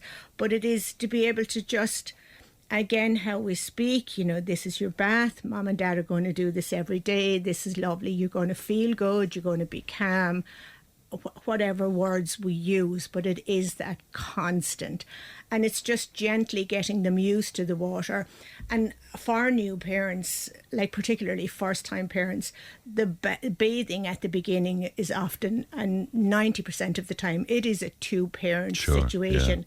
Because you take your baby class with your baby in the bath, but the baby is a doll and the doll doesn't wiggle and the doll is solid. Whereas when you have your newborn and they're slippery and you're nervous, and it's to have a safe space to take them out. A genius trick is if you have a hairdryer, not a donkey's years old hairdryer, a hairdryer cheap and cheerful, but that has a safe settings, and put the hairdryer on close to the baby. It has two effects. First of all, it's white noise, which is really helpful for the baby. But the second thing is it's warm, because your baby, a newborn, does not have the ability to warm themselves. Right. They can't move. They can't warm themselves up. So they come out of this nice warm bath and they're freezing. So if we have the hairdryer, it's a nice little warm air, and it's almost like that spa feeling if we're in a spa. Of course, and you come out. but it means that they enjoy the experience. It makes it much more positive. Yeah, of course, yeah. You mentioned they're both parents, and I know that you help couples to navigate, I suppose, parenting together, Caroline. How do you go about that? Parenting, for me, when I work with families, it's very important for me when I work with families that I have both parents involved. So whatever it is you're trying to navigate, like a mom and a dad, they both understand that nobody at 2:00 in the morning says, well, I don't know what you're doing, so we're not doing this. So when we include both parents, first of all, the active inclusion, really helps everybody. And where you can have a conversation where, say, a couple, particularly like the first, say, 6 months, where it's such a roller coaster of emotions for both parents. But if you can have conversations where we particularly include dads to understand what is happening, and on the day, like when you look at your partner, because, it's a hormonal roller coaster and you think, my wife or my partner is literally losing her mind here, where you can simply stop for a minute and help say to, a couple, on the day that you think you're literally losing your shit, that you say, you know what, this is what my wife or my partner just brought this baby into the world. I need to be able to breathe and accept what's happening. And it's, having, for couples to grant them, both of them, the knowledge to know what's happening, that walking away from this situation is not going to make it better. Just being able to lean in and saying, I don't always understand it, but I'm going to go with it for now. I'm almost out of time, but I really want you to talk to us about navigating from one baby to two, because I would imagine that is a difficult one. I mean, you have the child there, you've been pouring all of your love and all of your attention onto this one child. Now, It's time for the second child. Yeah, that's it. It's a whole big conversation.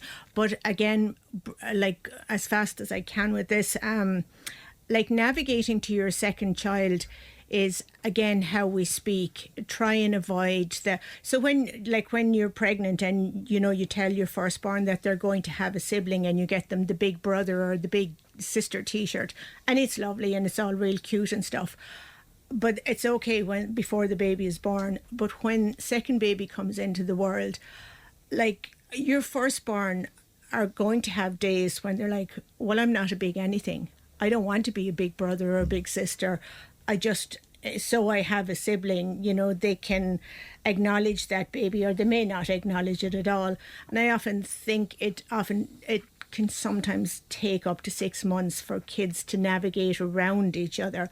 But how we speak to our firstborn, like on the situation when you have 2 children and they're both losing the plot, if you take care of your which it's counterintuitive, I think. If you take care of your firstborn first and say, it's okay, what is it you need? Do you need your lunch? And baby number 2 is crying. If we take care of baby number 1 first, very quickly, because they know they are still important, yes, that they're not being pushed to the side, very quickly they're going to say, but mama or daddy, baby's crying. That's very clever. So they take a responsibility almost. Well, whether it's a response, I wouldn't like to put the responsibility on them, but they care. Yes, yeah. But they know that whereas if we say, I'm going to get your lunch in 20 minutes, I'm just going to take care of the baby, that's when they begin to feel like, okay, now I'm kind of being pushed to the corner here. And it's simply, being able to say, you like your sister or your brother's okay, what can I do for you? And it's a short answer. As you say, it's a bigger conversation, and maybe it's one that we could have again, Caroline. If people want to talk to you and benefit from your expertise, how can they do that, Caroline? They can, I suppose my main way is Instagram. I do Caroline Meagher, parental consultant and sleep specialist. My number is 083 072 5082. All right, lovely to see you again, Caroline. Thanks so much, Fran, for the time. Thank you. News and information's on the way. Tipp FM's Tipp Today. With Slattery's Garage, Puckon. It's time to change. Test drive the award-winning range of Peugeot hybrids and fully electric vehicles at Slattery's Garage today. See slatterysgarage.ie. Tipp FM's Tipp Today. With Slattery's Garage, Puckon. Over half a century driving the people of Tipperary and surrounding areas with quality, reliable and economical vehicles, new and used. Call the sales team today to discuss your next car or van on 067 24111. Thanks, Pat. Welcome back to the final hour of Tipp Today. Agnes was on to us to tell us that her nephew, Kieran Toohey, has a Valentine's session on this Saturday night in his pub in Cllr in Irwin's Yard. So it should be a great night out there indeed. If you want to tell us about all the stuff that's happening, 083 311 3311. It's Friday. It means we have our Friday panel with us. Alison and Tom of Cashel-Mart is with us. Tom Wood, former county councillor, and Peter Ryan is with us, who's a regular contributor to the show. And you're all very welcome, and thanks for coming into us today. As Alison said just off air, it's a heavy menu today, but let's kick off anyway. On Monday's show, Councillor Liam Browne joined us to voice his frustration at the Irish healthcare system, where talented medical and nursing staff are forced to seek work abroad, while the Health Service Executive, the HSE, continues recruitment campaigns overseas. Now, this week, RT Investigates also revealed a surge in waiting lists at the Central Mental Hospital, with many acutely unwell people kept in prisons instead of receiving proper treatment. And Patricia Devlin this morning of the Journal Investigates shared that some people tragically died within hours of leaving emergency departments. So let's start. Tom, can I start with you where this is concerned? Anything there surprising you, by the way? No, nothing. And, when you think back even in Cashel itself, the argument that we've been making there for the last nearly, a decade at this stage, even the 60-bed CNU unit that was to be established in Cashel, we're no closer to it today than we were 5-6 years ago. So, I mean, that's only one small event, you could say, within the HSE system as regards the supply of beds and etc. etc. So when you take that into account, and the bottom line is basically there doesn't seem to be anybody accountable for these things at all, because even over the last number of years, all efforts to get answers even from HSE in relation to a small unit like a 60-bed unit in Cashel. I mean, it's just. And you've been trying to do that, and many others have been trying to do the same thing. So, you know, the whole system has changed. And I was only looking there, Fran, in the last couple of days when you were mentioning the programme here today. I mean, the biggest problem that we have at every level, no matter what the matter is the increase in population in this country in the last number of years. You know, nothing has been developed to cater for the increase in numbers. And I was just looking that, you know, the population of the 26 counties in the year 2000 was 3.8 million. And the population last year of the 26 counties was 5.1 million. Wow. Now, we have less beds in hospitals, we have less accommodation in the homes for the elderly, etc., etc. So there's no progress being made in relation to providing the necessary beds and facilities and services that you need for such an increase in a population. In 1980, Fran, the inpatient number of beds in the 26 counties in this country was 17,665 beds available. In the year 2000, it was gone down to 11,832.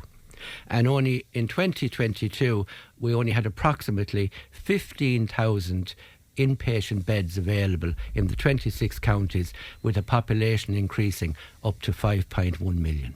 So, I mean, that you know, so that's the bottom line of everything. That explains an awful lot of these issues, indeed. Alison, any surprises in anything you've heard there?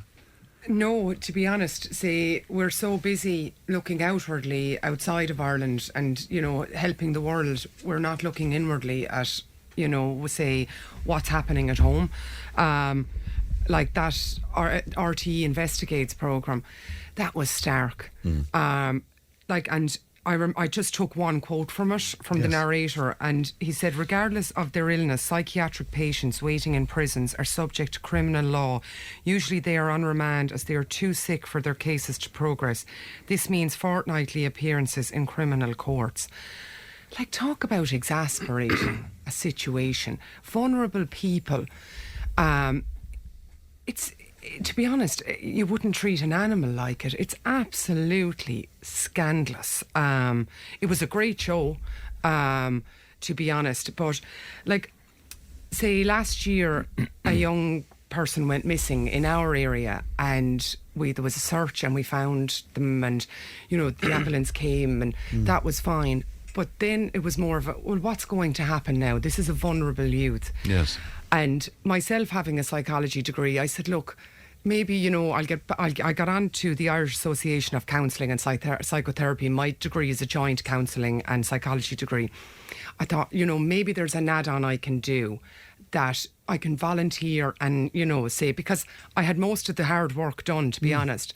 So I got onto the IACP, and they came back to me and they were like, look, here's the list of accredited institutions that you probably really need to do a refresher, because it's a number of years since you were there. So I went down the road contacting a number of them. I never heard one word back from one of them. Are you serious? I would have paid for myself to do this course. I would have voluntarily helped counsel people. You know, so there's, maybe I fell through the cracks. What is your explanation around that? Why would that be the case? I don't know, Fran, to be perfectly honest. I found it quite, unbelievable, you know, but I think it's happening regularly. You know, that's my experience of it. But, like, you know, to go into the healthcare side of things, we've, as you mentioned this morning, on the, steps at Sydney Harbour. Yeah. Our Opera House, I should say, you know, we want to come home. Yeah. When COVID was,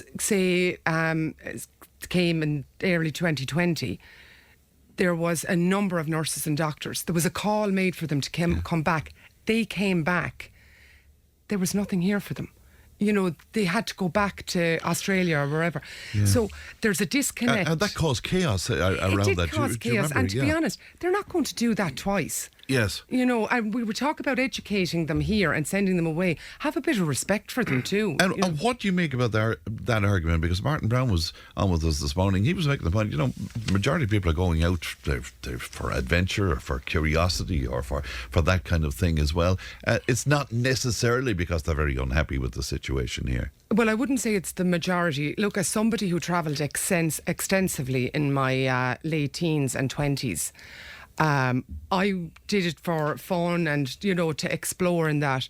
But I always did it with a view to coming home. I knew I had a home to come to. I knew I had a start to get. And well, that's the point, though. I would, say most people my age were able to get on the property ladder. That's not a given now. I was listening to that piece with Martin, and he spoke about relocation packages. But I say when I looked that up, there was nothing about Irish people, that the relocation for Irish people to come back, that was for EU and UK citizens, was €4,160, say the government will give, and non-EU is 4,710. Sorry, is that to bring people back here, or was that the incentive to go to Australia? That's to bring people into Ireland. Here. Okay. Now, not necessarily back. It never stated in anything that I read that was to bring people back. That was just EU and UK, and it was then non-EU. You got an extra odd €600 if you were non-EU. Right. Now, so there's not a big major campaign that you see. Not that I can see, to bring and looking it up, I don't see any major campaign. What I do see, and as someone who's lived in Australia, as someone who's lived in the UK and New Zealand and different places, the Irish nurse, they are thrilled to get them. Of course they are. They are the most highly educated. Their bedside manner, say we should be doing. But you're saying the campaign to bring people back isn't all it should be, but still we have very extensive recruitment campaigns overseas to bring people from overseas. But have we? I don't know. Do we? If you've got all these nurses and other medics standing on the steps of the Opera House saying bring us back, entice us back, and the government are spending... No, I meant people from other countries to come and do the jobs completely. Here. And look at the likes of CPL. Like, we have government ministers who have family members making a huge amount of money, 11,000 to recruit a foreign, recruitment is a big thing. Recruitment is massive.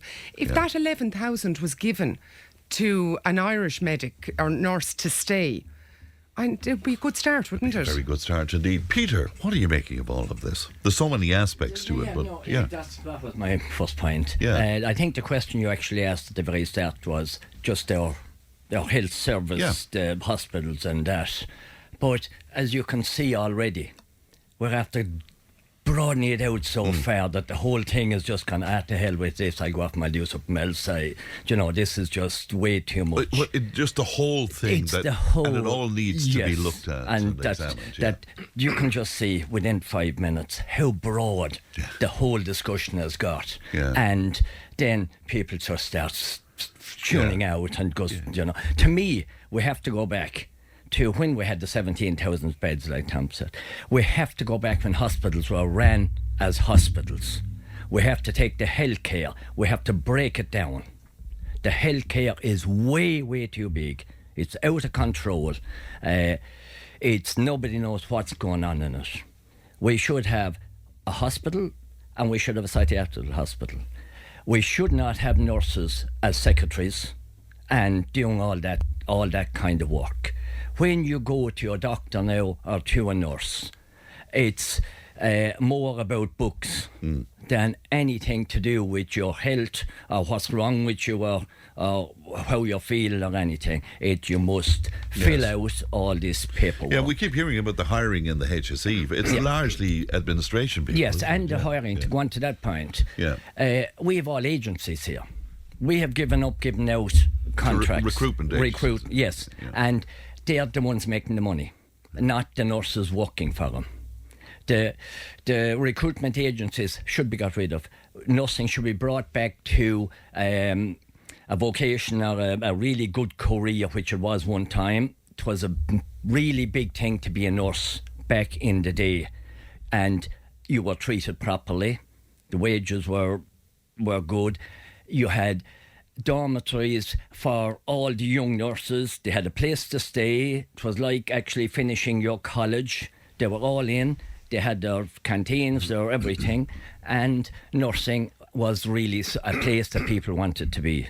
But now, nurses, of course, they're going abroad because there's more money, they've more security. Here, a nurse, she's with an agency, and then she have no house, and she can't stay, nowhere to stay because we haven't houses or that for the people here in the country. So the whole thing is a massive, big unit that has to be broken down. As far as I'm still aware, the health board are actually giving out money for people that might have to refurnish a house or get their wear for a house or whatever. What has that got to do with healthcare?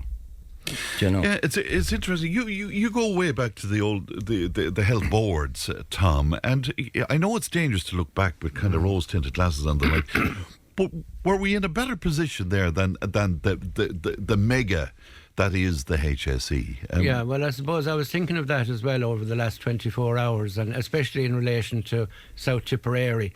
We had the South Eastern Health Board, and of course, at the end of the day, it was the local politicians were involved big time in the health boards at that time. We saw it in Cashel and Clonmel in relation to, a vote would come in relation to developing Cashel Hospital or transferring services to Clonmel or whatever the case may be. Well, that was seen to be the problem, wasn't it? And that was a problem. Yeah, so that's why I was going to say that was a problem with that.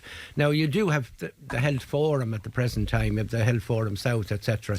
And you do have the politicians you from were County on that, Council. Weren't you? I was on it for 5 or 6 years, some years ago. In fact, it was at that particular meeting at that time that the unit for Cashel was announced. Now, you have that opportunity. I think what has been lost is the opportunity isn't there for people at grassroots level to ask the questions that need to be asked and to get the answers. And again, I've always gone back to the fact of the abolition of our town councils as well. I mean, when we had our town council in Cashel, we could invite somebody from the HSE to a meeting. They would come and they would give an update on what the situation was in relation to Our Ladies or in relation to St. Patrick's. And you would get answers and you could follow up on it over the next couple of months, etc., etc. We did the very same with the OPW in relation to the Rock of Cashel, with Fall to Ireland, all of that. But with the abolition of the town councils all over the country, all of that has disappeared. So you can't hold somebody to account. You have nobody held to account. And my understanding is at the moment even that there's a change now, I believe, in the HSE itself, because I've been told that by elected members to the county council that they don't even have to come, they don't want to come, and they won't come to address a meeting.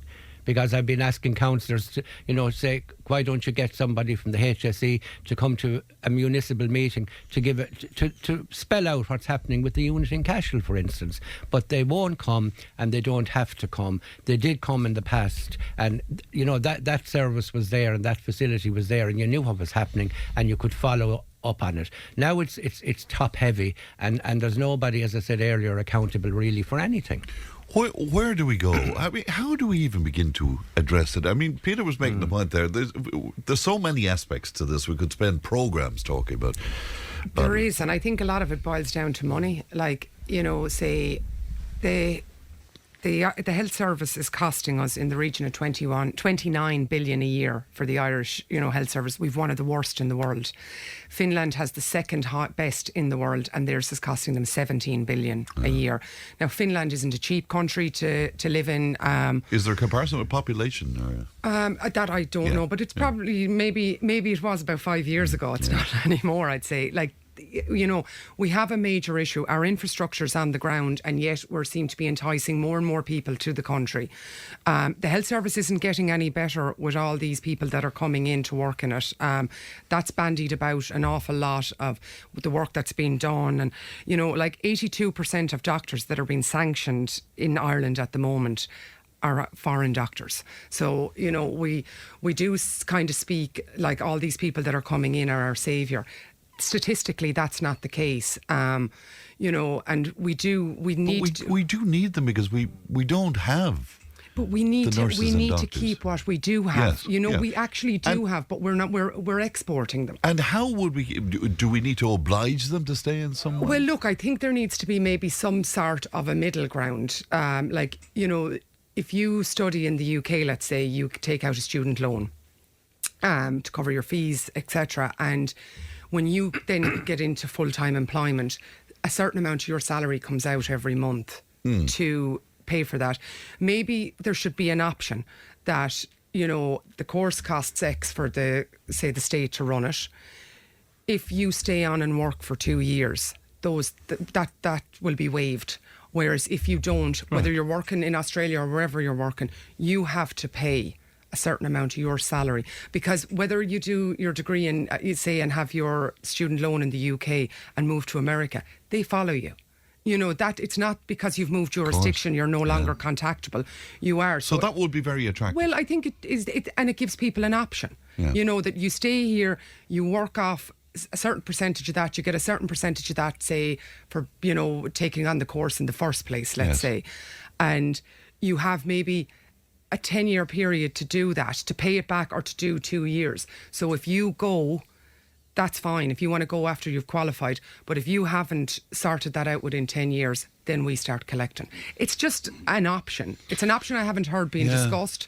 But I think to be honest, we're only looking here at the medical profession. Yeah, what about all the tradespeople that are gone? We need them to build our houses. Exactly. Yeah. The engineers. We've lost, that figure is only, it's quite disproportionate to the whole, it's interesting. We all see, but we've said it on the programme loads, the big issue is housing. But according to you, it's not the big issue is what we're doing for our people. The big issue is bringing in so many people. Our infrastructure's on the ground. We speak about housing, and it's a very basic view of, erect more houses.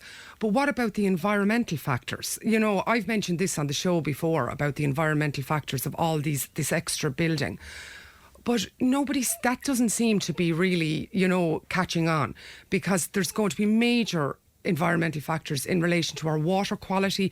Look where we are. Look at the Partine Basin, what they're planning on doing in relation to bringing water to Dublin. Water to go back to Peter's point, there's so many facets to it. But I think we need to go back to basics, and we need to actually look at all these so-called experts. We've more experts now than ever, and we've never been more underqualified and more, poor at how we actually execute things. And just to pick one aspect of it, because you make a great point, Peter, when you say it's so broad. I mean, where do you even begin to discuss all of the issues? But take the one about the huge increase in population and we not being prepared for this because it's happened in such a short time. What do you make of that?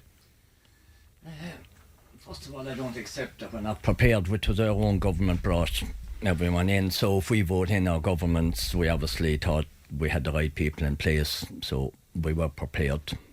Now, they might have made the decision, but that's quite different to being prepared. And there was a lot of false promises as well that never came to fruition. Sorry to interrupt. But after that, no, you're fine. But after that, we still turned around and put in exactly the same government 5-6 years later. Like, we've been making this point about we should only have taken in a proportion of our population. And if every country in the world done the same when Ukraine and that was in trouble, we wouldn't be landed in the mess we're in now. That's the population side of it. But I think we still could cope with the amount of people we have here if our country is run properly. And you don't think it is? I don't think it is. I think you're talking about houses. Tradesmen are not the problem. Well, this is your field of expertise. Yes, they're not the problem. The problem is the bookwork, the planning, the regulations. They have put everything in place now that builders are actually pulling back. They're saying, no, not interested anymore. Well, we're hearing that they're trying to make inroads into that now, cutting down on the red tape and all of that. You're not seeing any examples of that? Not yet, anyway, no. The red tape is actually probably getting worse. Everything in our own country, with your own patch of ground, that you can't leave your own family build on it, because they have to prove they went to school in the area, they have a job in the area, they're playing for this pitch or that club or the other club.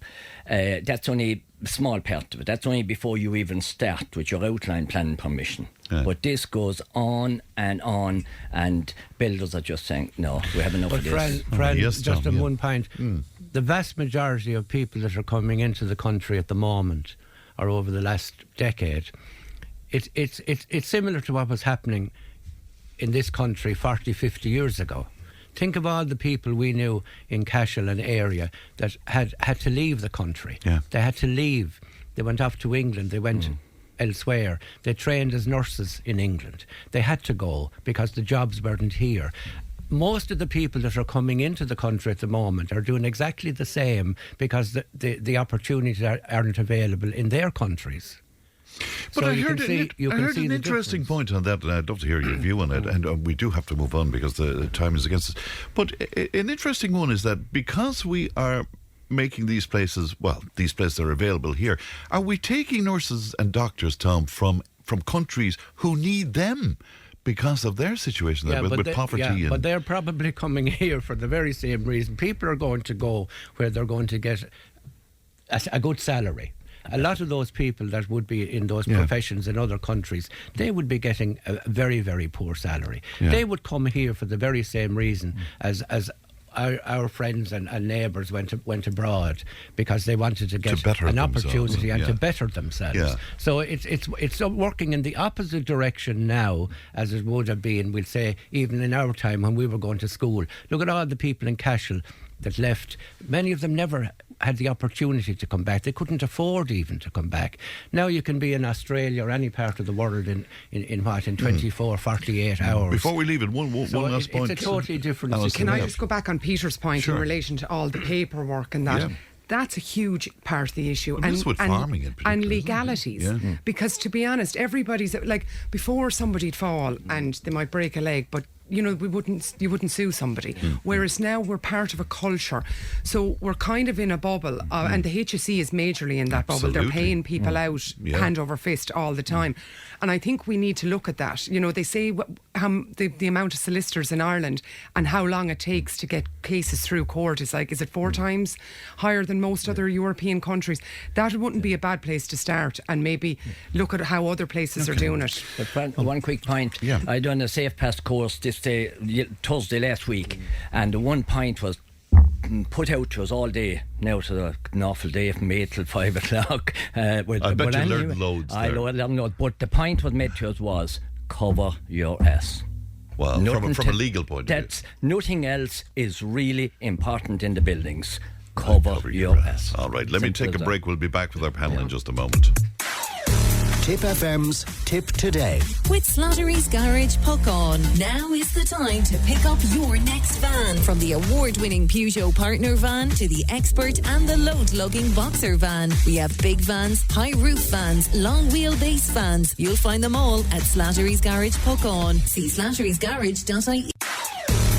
Tipp FM's Tipp Today. With Slattery's Garage Puckon. It's time to change. Test drive the award-winning range of Peugeot hybrids and fully electric vehicles at Slattery's Garage today. See slatterysgarage.ie.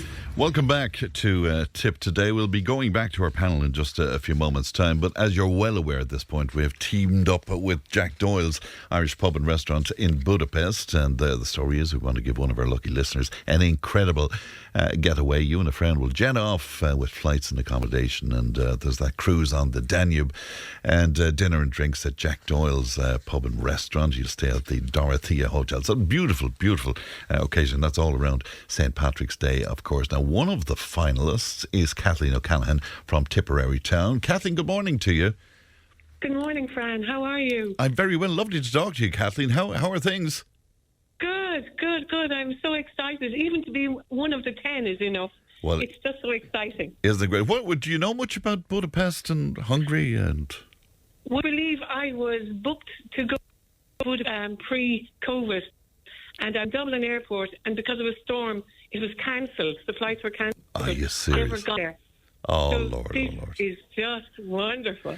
Well, that's right, because we were talking about you as a finalist, but the good news is that you've won that incredible prize, Kathleen. So many congratulations to you. So, Oh, my God. Leanne That's fibbed to you see.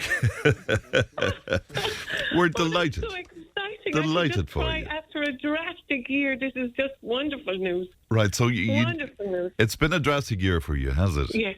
Okay. Yeah. I had neurosurgery last year, and my best friend passed. So this is just fantastic. Well, I'm delighted for you indeed. Do you know who you'll take with you yet, Kathleen, or do you need to think about that for a bit? I didn't even think I would come out of the hat. So I have names written down, and they're going in the hat. That's fantastic, yeah.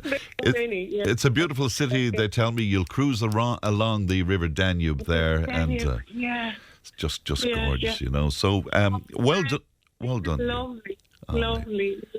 Thank you so much. Oh, you're very welcome. Many congratulations. We might talk to you if that's okay when you come back, because we'd love to know what the experience was like. To. You know I'd love to, yes. All right. Absolutely. Thanks, Kathleen. Lovely to talk to you. Congrats to you. Thank you. Thank you very much. Thank you. Thanks, Fran. God Bye-bye, bless. you know. Bye-bye. That's Kathleen O'Callaghan there, who was the winner of our competition there in association with her friends at Jack Doyle's Irish Pub and Restaurant in Budapest. It's a nice prize, isn't it? Nice idea. Prize. It's nice. Anybody, were you in I was Budapest? in Budapest last year. Oh, were you? Yeah. Okay. Loved it. Nice. It's stunningly beautiful. Yeah. I were you there as well? There about 15, 20 years ago, and I used to be, I don't know whether I was in Buda or Pest half the time, to be honest with you, but it was absolutely beautiful. Yeah. You just cross up and down, and it was one of the nicest holidays I ever had in my life. Yeah, were you there, Tom? No, I'm kind of restricted to Spain for the last 3 or 4 decades.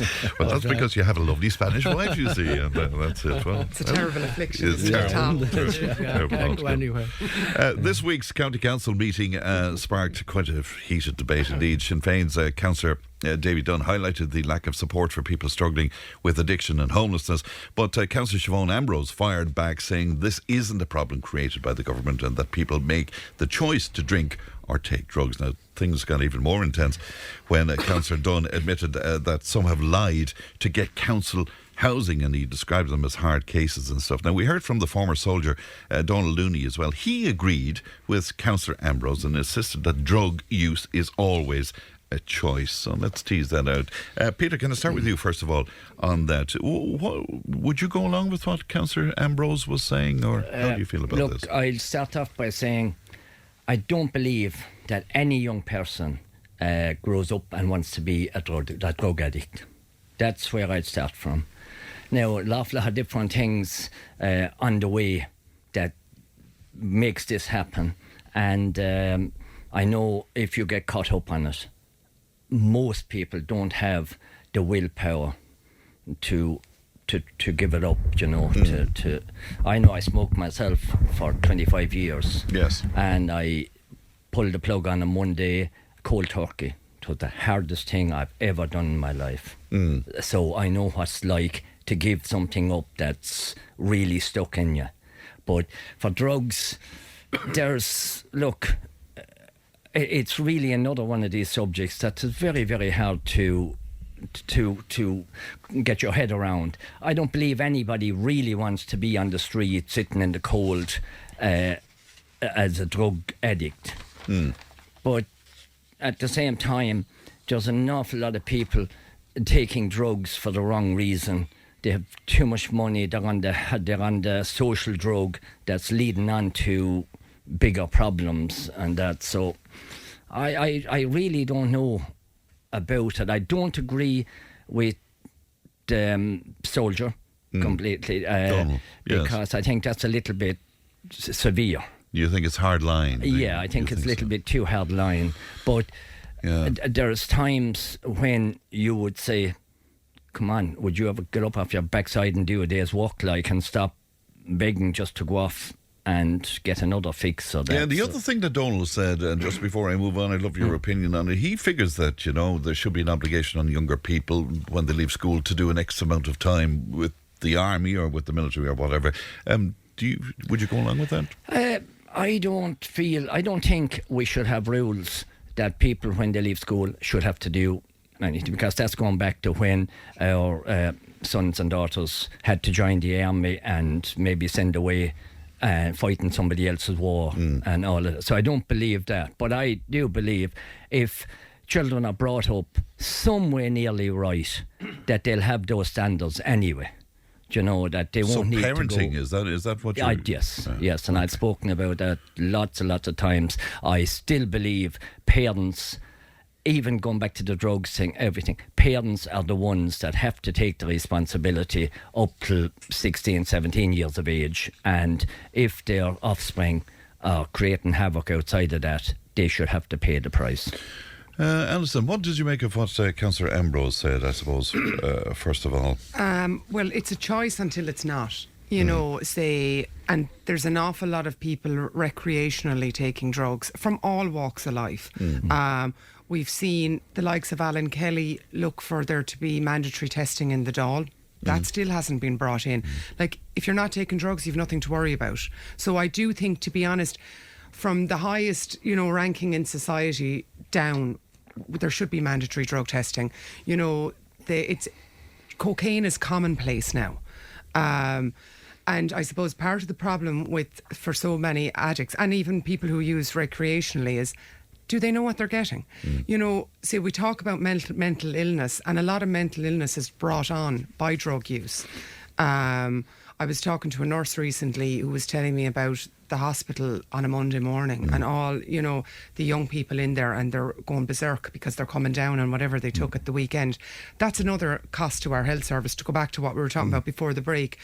But to be honest, I think her comments were extremely naive, because it's not that cut and dry. There's so caveats to it, and there's most families know somebody or have somebody, there's some way linked to but an that addiction. notion, Alison, of blaming, how somebody was brought up, where they were brought up, whatever socioeconomic bracket they're in, as the reason why they fall into addiction in some sort of a way, and you'll always have that counter argument, sure, we were brought up in a council house and we had nothing and we didn't do that. Is that fair comparison even? No, I don't think so, because I think if you were to do a survey of the likes of Ashiree, Brewery, etc., you're going to find people from all socio-economic backgrounds. And a lot of those services you have to pay to get into. Yeah. So it's unfortunately That's the a very people good point. At the lower end of the scale are going to be passed over anyway. They have nowhere to go. They don't. And the thing is, there's voluntary groups that are scraping by. There's no money coming from, say, government initiatives. And I don't know how long, Fran, that I've been on this panel, but I do remember in the very early days of my, say, attendances to it, speaking about Portugal and their decriminalisation in regards to drugs, and speaking about maybe that wasn't the right option for Ireland, but looking at something, because a blind man and a galloping horse could see that this was an issue coming down the tracks. And we're probably talking, I'd say, roughly 10 years ago. And there was no will by government to do anything. When we could have spent little and gained a lot, we had no interest. A layperson like me could see it. So how come the people studying the statistics, the people being supplied with the statistics who are government, had no interest in seeing it? There was no will. And now, to be honest, we haven't even hit rock bottom yet, because a lot of these people are functioning addicts at the moment. Wait until they're a little bit older and are reliant so much more on hospital care and, say, mental health care. I don't know where we're going to be then. Tom, what are you making of that? You've been at enough council meetings to know that people can say something and probably regret it afterwards and that sort of thing. What do you make about the comments from I think there's an air of truth in all the contributions that were made on the programme, because you can't just pinpoint it and say it's one particular reason why. And in every village and town now we're told that drugs are available, no problem. We can see it in Cashel every whole day in Cashel. It's sad, it's very sad. Every day in Cashel you can see it. You can see it from early morning until late at night. You can see chaps waiting there with their mobile phones, standing in laneways waiting for deliveries. You can see them coming off buses into town delivering. You can see them leaving town to collect. And it's just happening all over the place. It's just something now that a lot of people that have noticed it in Cashel even itself will say that, and it's not even just certain people because they had certain backgrounds. It's right across the board. And I suppose the saddest thing of all is there are people there that are making money out of this, who don't take any drugs themselves. And they're in our towns and they're in our rural areas. These people are. And they're doing it on a regular basis. And I know from discussions that we had there a few months ago with some of the Gardaí in relation to the situation in Cashel, that it's only one area. It's happening everywhere. The Gardaí themselves are constantly watching. They know the people who are involved, but it's catching them in the act. But then at the end of the day, if people want the drugs, they're readily available and they're going to get them. So there's no easy solution. And is the genie out of the bottle on it? I think, wasn't it Nixon that came up with the war on drugs thing, that slogan and all of that? It's failed miserably in every country. It has failed everywhere. There's no, as I said, there's no solution to it that I can see. But because people will want it, they'll get it. They have no problem in getting it. And then if they get to a stage where they just are relying on it, that's when the serious problem comes into being. And as I said, we can see them on a daily basis, and it's very sad to say that. But I'm sure people listening to you this morning say that so openly, Tom, would be shocked. Because a lot of us go about our daily lives and we're not always aware that this is... Yeah, well, I'll only say to people today, I can see it myself because of where I am in the town centre. On the main street, And my neighbours can see it. We all know it's happening. And if people only stood around in their own towns and even in some of the larger villages, you'll see it happening on a regular basis. And in this instance, sadly, it's happening on a daily basis. Well, it's very sad indeed. Can I move to another? Sorry, I'm clattering stuff all over the place here. Colour-conscious casting and colour-blind casting in historical dramas, often described as rewriting history, involve casting actors of colour in roles traditionally or historically portrayed by white individuals. Now, the trend in the entertainment industry, seen in shows like Bridgerton, I'm not sure if you watched the likes of that, or Anne Boleyn, aims to increase diversity and representation, but it has sparked significant debate regarding historical accuracy and the purpose of historical fiction. Now, Sarah Hart, the fiction writer and columnist, spoke to me on the show during the week to discuss it, and we got a very interesting reaction to it. Alison, can I start with you on this? Do you watch Bridgerton? I saw the first series and it didn't really interest me much, so I didn't follow it on after that. And what about that sort of colour blind casting, where the Queen, for example, is a lady of colour? I think, to be honest, in fictional programmes, no problem. But, if there was a programme done on Nelson Mandela or Martin Luther King and an Irish, or a white man, I should say, was cast, I think there'd be uproar.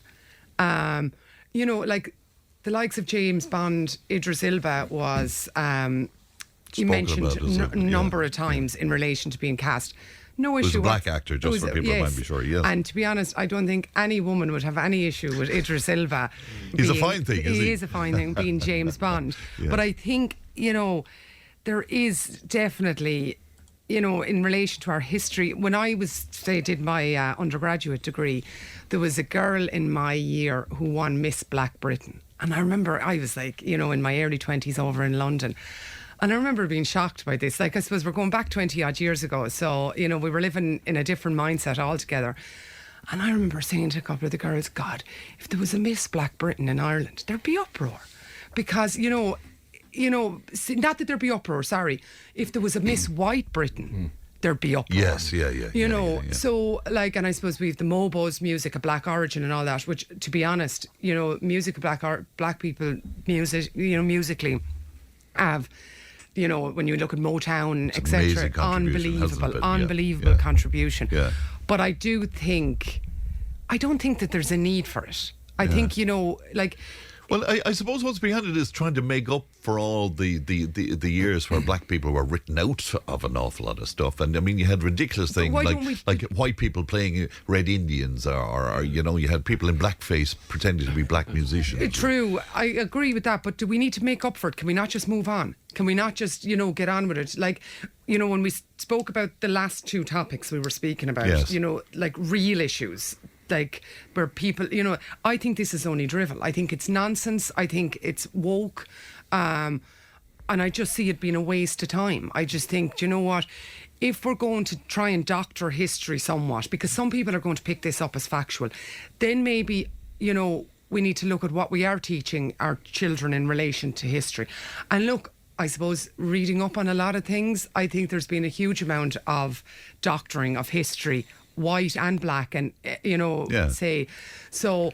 Well, it's normally written by the victors, isn't it? In completely. War, so it's I'd say now, Peter, you'd be dug into Bridgerton all of the time. Yeah, I can't miss it, Fran. I swear. Every season episode, of it. Yeah. Every minute of it. And if anyone gets up and makes any does war in the house, to be honest with you. So, what do you make of this notion then of whole heap of crap, colourblind casting? Whole heap of crap. It's only rubbish. I cannot understand why we're insisting in trying to change everything. We want men to be women, we want humans to be maybe cats, dogs, whatever, and we want brown people, black people, white people to be whatever they are. We don't want them to be that. We want them to be something else. If you're black, like Martin Luther or anything, you should be black in a film. Right. If you're white, you're white. So be it. Like it's only like I said, dribble. That's all it is. It's only rubbish, really. But I would be totally against that kind of interference with, because if you go back in history, and go back to when there were real history, real troubles, there was you couldn't put, we'll just say, Michael Collins down as a black if you were trying to write a film. Well, there's an interesting thought now to cast Michael Collins with a black actor. But, and one other point in the last subject we spoke about, I think was that one of the Kennedys that's in Trump's government at the moment was saying he had no fear no fear of bugs because he snort his cocaine off of a toilet seat. If that's where, and if that's the people that are out there, it's a lot of the reason there's a lot of problems in this country. Tom, what about that with the colourblind casting and colour-conscious casting? Yeah, I only look at it as entertainment. Yeah. To be honest. You don't see it as historical sort of drama stuff, do you see I see it as entertainment. And, you know, when I was thinking of a story there I was going to say to you, Fran. I mean, back in the late 60s, I was a teenager.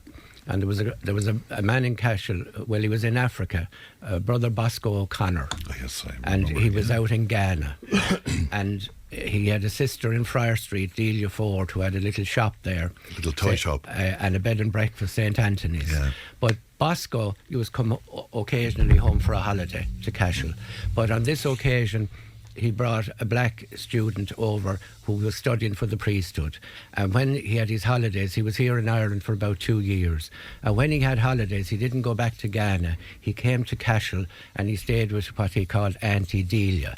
That was Delia Ford. But I got the job of actually bringing him around the town and, you know, looking, kind of entertaining him. Yeah. I was about 16 at the time. And the one thing that always stood in my mind was people hadn't seen a black person in Cashel hardly, and they used to be standing in corners and standing in laneways and looking out at us when we'd be passing. Wow.